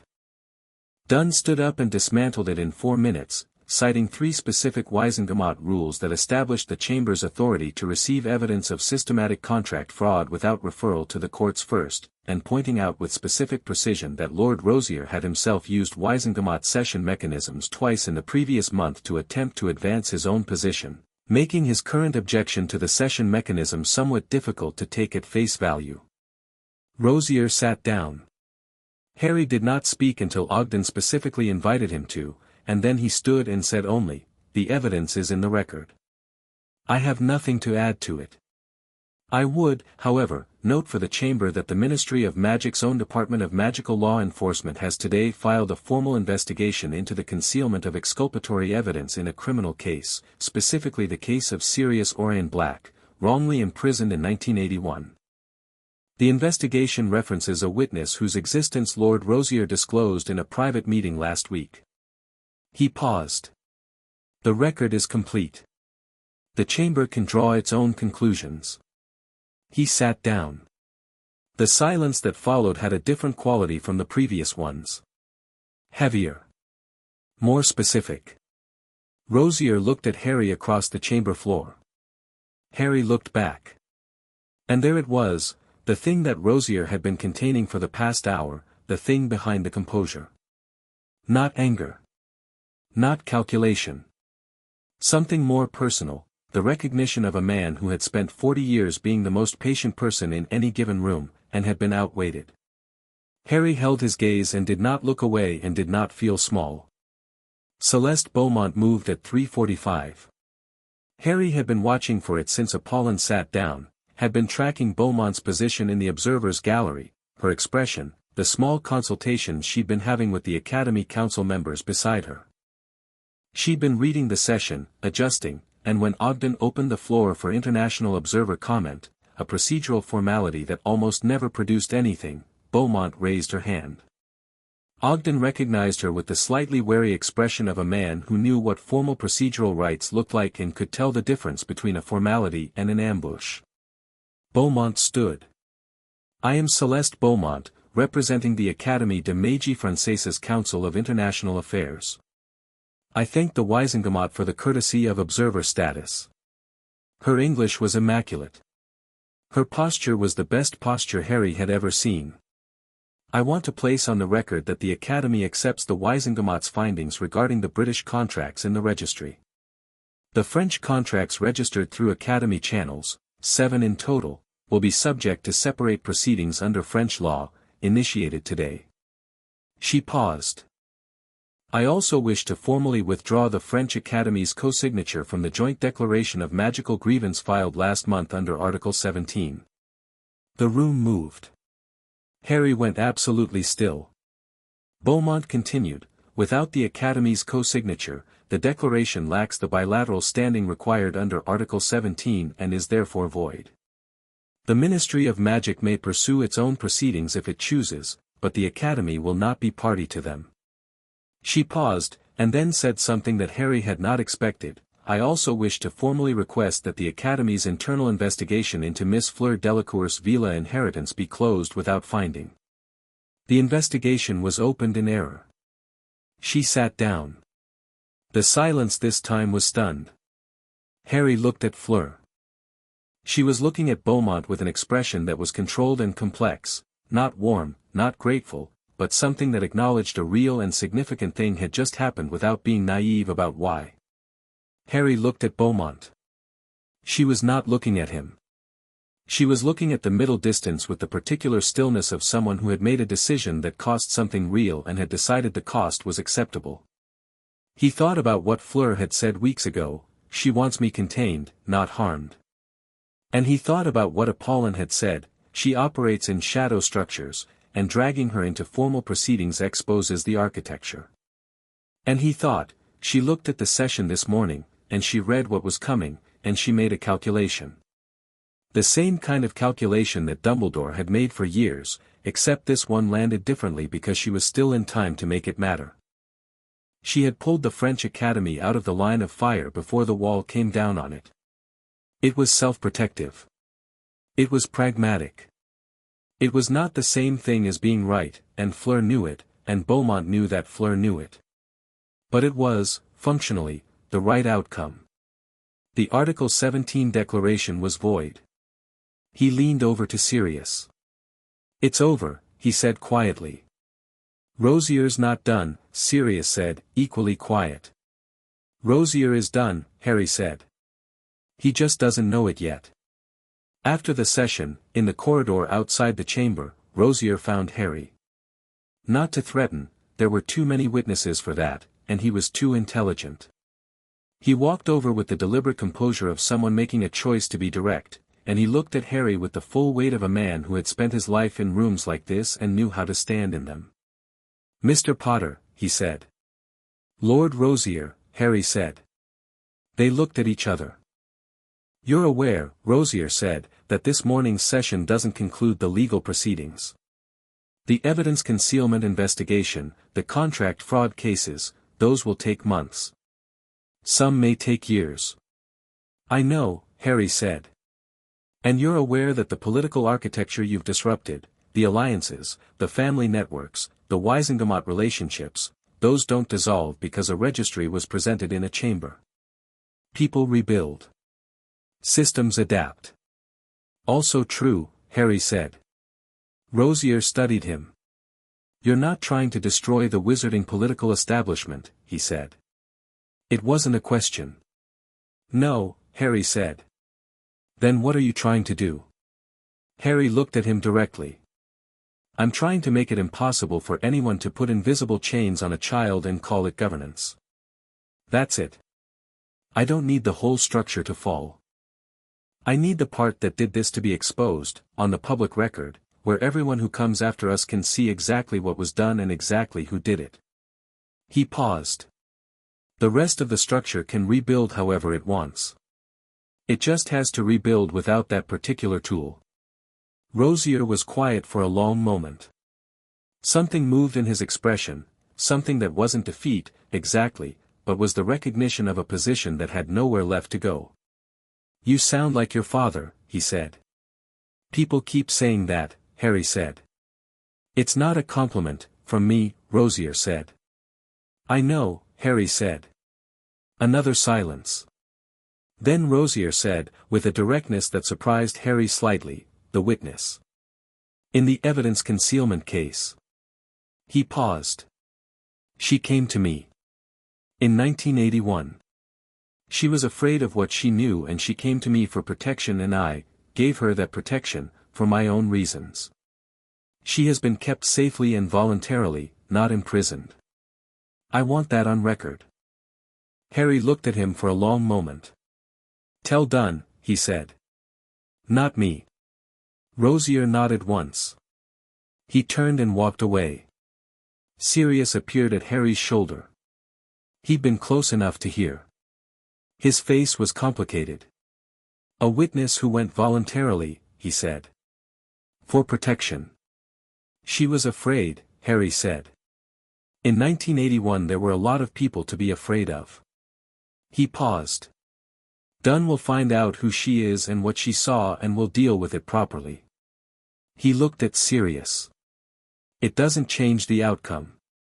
You're free. The record is clear." Sirius looked at the corridor where Rosier had gone. "He's going to fight the fraud case for years," he said. "Yes," Harry said. "Through lawyers, through appeals, through every procedural mechanism available. He'll spend a decade doing it." He paused.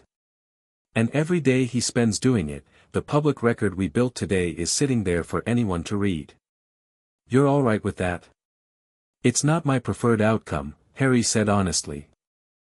"I'd prefer he faced direct consequences fast. But I'll take the public record. The record is permanent. His fight against it is just noise around something that won't move." Sirius put his hand on Harry's shoulder. Not the earlier grip, this was different, lighter, the touch of someone in the middle of an ordinary moment that would be important later. "Your father would have been angrier," he said. "I know," Harry said. "I'm working on it." Sirius laughed, a real one, surprised, and Harry smiled. He found Fleur outside. She was on the ministry steps in the late afternoon, which was winter cold and grey, and she was standing with her coat on and Gabrielle's drawing in her hands, a picture Gabrielle had made for her that morning, a crayon rendering of the second task that was anatomically improbable but emotionally accurate. She was looking at it with the soft expression she only ever let out when she thought nobody important was watching. Harry came out and stood beside her. "Beaumont," he said. "Yes," Fleur said. "How do you feel about it?" She was quiet for a moment. "She protected herself," Fleur said. "And in doing so she protected me, which she would say is coincidental." A pause. "She's not wrong about the architecture. The Academy's Shadow Council is real and it does things that, some of them matter. Not the contract fraud. But some of the structures she maintains are functional." She folded Gabrielle's drawing carefully. She pulled out at the right moment to limit the damage. "I understand why. I'm not going to forgive her for what she tried to do to me. But I understand the move." "That's more generous than I'd be," Harry said. "No it isn't," Fleur said. "You just said essentially the same thing about Rosier to his face." He paused. "That's fair." She put the drawing in her coat pocket. "The investigation into my Allure is closed," she said. "That's what matters. Everything else Beaumont does or doesn't do is her own affair." She looked at the grey afternoon. "The declaration is void." "Yes." "The contracts are public record." "Yes." "Mamie's speech is going to be quoted in every wizarding newspaper in Europe by tomorrow morning." "Almost certainly yes," Harry said. She was quiet for a moment, and then she said something that surprised him. "I didn't expect to feel this way about it." "What way?" "Light," she said, simply. I carry being Veela as a weight, mostly. Something to manage. Something that makes people afraid of me or stupid around me or both." She paused. "Today my grandmother stood in the Waisengamat of a foreign country and told them exactly what she was and exactly what she knew and she didn't ask anyone's permission or adjust anything for anyone's comfort. She stopped. I knew she was like that. I've always known. But watching it, she stopped again. Harry let her have the moment. I want to be like that, she said quietly. I already am, in some ways. But I want to be, more. More completely. She glanced at him. Does that make sense? Yes, Harry said. I spent 14 years being smaller than I was because 61 families needed me manageable. The first week after the unbinding I kept, checking. Waiting for it to come back. Waiting for the wait. He paused. It doesn't. It just stays gone. She looked at him properly. Does it feel different? Consistently? Every day? Every single day, he said. Since the first task. I wake up and my magic is just, there. All of it. No ceiling.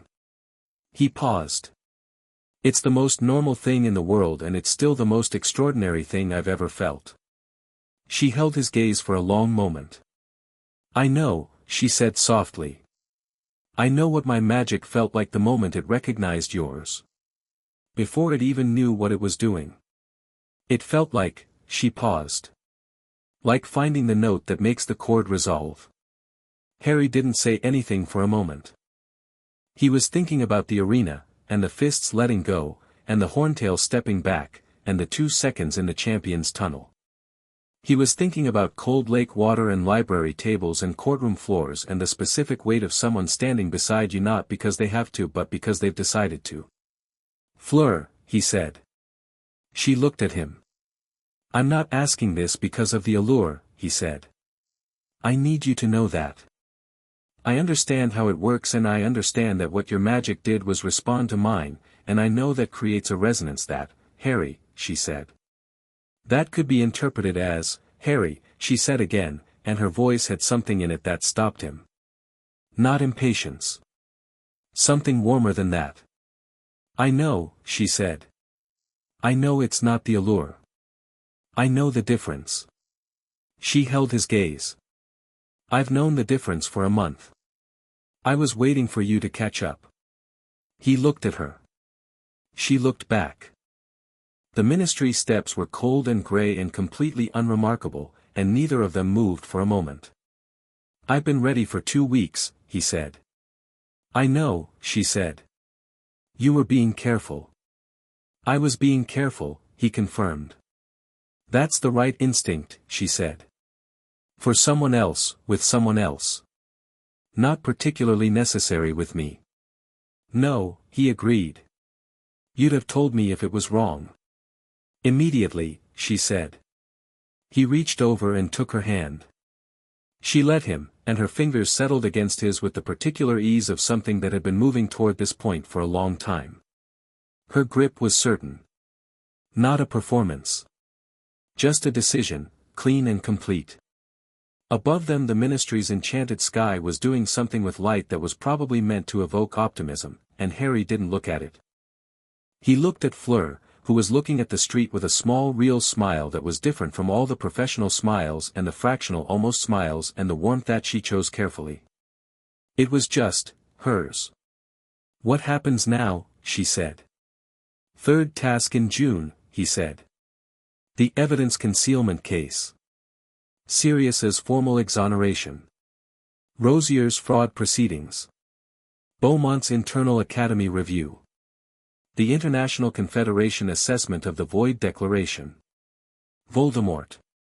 He paused. The usual. Voldemort, she repeated, with the tone of someone adding a significant item to a list. He's coming back, Harry said. I don't know when. But he is. And when he does, he paused.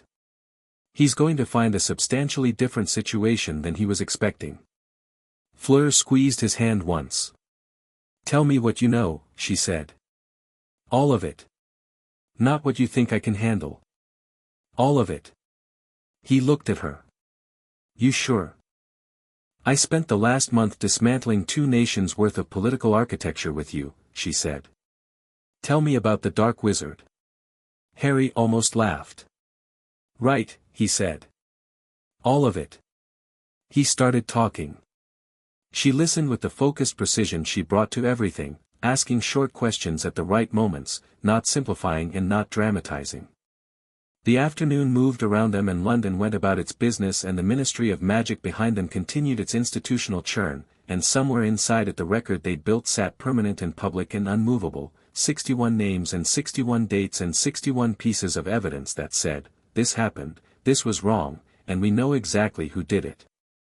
Sirius came out behind them after a while. He looked at their hands. He said nothing, which was remarkably restrained of him. He came to stand on Harry's other side and looked at the street. The witness, he said. Dunn found her. Her name is Margaret Travers. She was a ministry clerk in 1981. She saw Pettigrew in the Auror offices 2 days before. He stopped. His voice had developed a quality of strain. She saw him and she knew what it meant and she was terrified, and Rosier offered her protection and she took it. She's been living at Rosier Hall, Harry said. A cottage on the estate. Voluntarily, apparently. She wants to testify. Sirius paused. She's been wanting to testify for years. Rosier was the one who'd persuaded her, convinced her that the timing was never right, that it would put her in danger, that, he stopped. It was the same argument. The same exact argument. Not the right time. Too much disruption. The cost of moving now is higher than, he made a sound that was not quite a laugh. He and Dumbledore would have gotten on famously, in a different version of things. Dunn will protect her, Harry said. The testimony goes into the formal case and Margaret Travers gets proper protection under ministry witness protocols. Not a cottage on someone's estate as a favor that can be withdrawn. Yes, Sirius said. His voice steadied. Yes, that's right. He looked at the street. Then, I'm going to have a proper house, he said, which seemed to arrive from somewhere else, some internal processing that had nothing to do with the legal mechanics. I can do that. I can actually do that. Harry looked at him. I was thinking about it on the way out, Sirius said, with a somewhat embarrassed quality. I can go to Gringotts and access the Black Estate accounts and I can buy somewhere that isn't, I can have a house. He paused. It seems remarkably simple. It is, Harry said. Do it.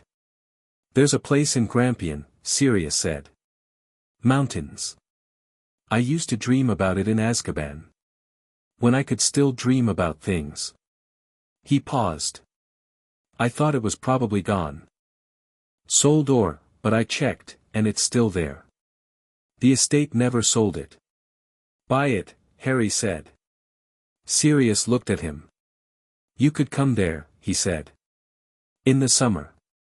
You don't have to go back to your aunt and uncles. Harry went still.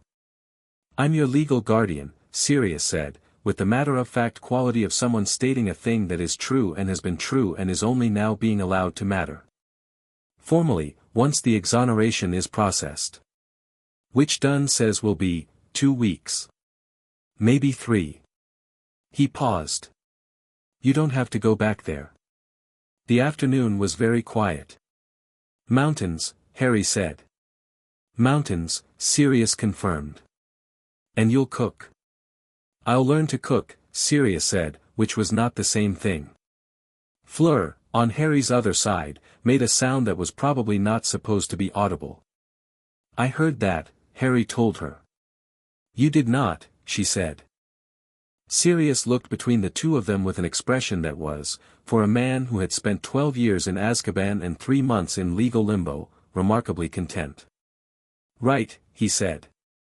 I'm going to go find Marchbanks and talk about the exoneration timeline, and you two are going to, he gestured vaguely at the afternoon. Whatever this is. He went back inside. They stayed on the steps until the evening cold became genuinely unreasonable, and then they walked to the Leaky Cauldron for dinner because Fleur said she was hungry and Harry was inclined to agree with anything she said about food because she had consistently better judgment about it than him. They got a corner table and ordered and talked, about the third task, about Beau's batons, and what came after, about Apollin's plans to stay in Britain another month and the specific social chaos this was causing among men in a 40-mile radius, about what Sirius's mountain house in Grampian might look like. They talked about Voldemort, too. Quietly and seriously, in the way of people who know a thing is coming and have decided to face it with open eyes. Fleur asked questions that were precise and uncomfortable and that Harry answered fully, because she'd asked for all of it and she meant it. She didn't flinch. She didn't offer false comfort.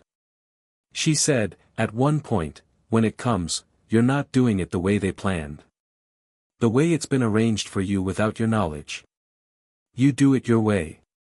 Yes, Harry said. Good, she said. Your way is better. He looked at her across the table. You haven't seen my way against Voldemort. I've seen your way against 2 national governments, a patient aristocrat with 40 years of institutional preparation, and a Hungarian horntail, she said. I have reasonable extrapolation.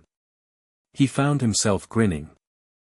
She looked at him with the full smile, the real one, the one that was just hers, and something in the evening settled around that moment like an equilibrium found. Outside, the wizarding world was processing the day. The Daily Prophet had already filed its evening edition, Wiesingdomot Session exposes 61 illegal contracts, declaration voided, Rosier under investigation. In Paris, the Academy was in emergency session. In Wiltshire, Rosier Hall was quiet and the lights in the main study burned late.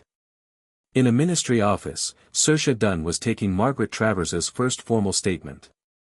In the Hogwarts Gryffindor common room, Hermione was reading 4 newspapers simultaneously and composing what would later be described as a legendary summary document. The war that had been declared was not over. The evidence proceedings would run for months. Voldemort's return was still coming, still inevitable, still the thing at the edge of everything. The political architecture that Rosier had built wasn't demolished, it was exposed, which was different and in some ways harder, because exposed things required constant maintenance of the exposure, constant refusal to let them retreat back into shadow. None of that was resolved. But 61 chains were gone and they were not coming back. And Harry Potter sat in a corner of the leaky cauldron in the December evening, with his magic finally his own and his godfather getting his freedom processed and his future genuinely uncertain in the wide-open way rather than the invisible prison way, and he thought about mountains and about Fleur's hand and about the specific feeling of a room with a wall taken out, and decided that uncertain was not the same as lost. That open was not the same as empty. That the weight of old names, when you finally set it down, left your hands free for other things. He picked up his glass. Fleur picked up hers. Neither of them said anything. They didn't need to.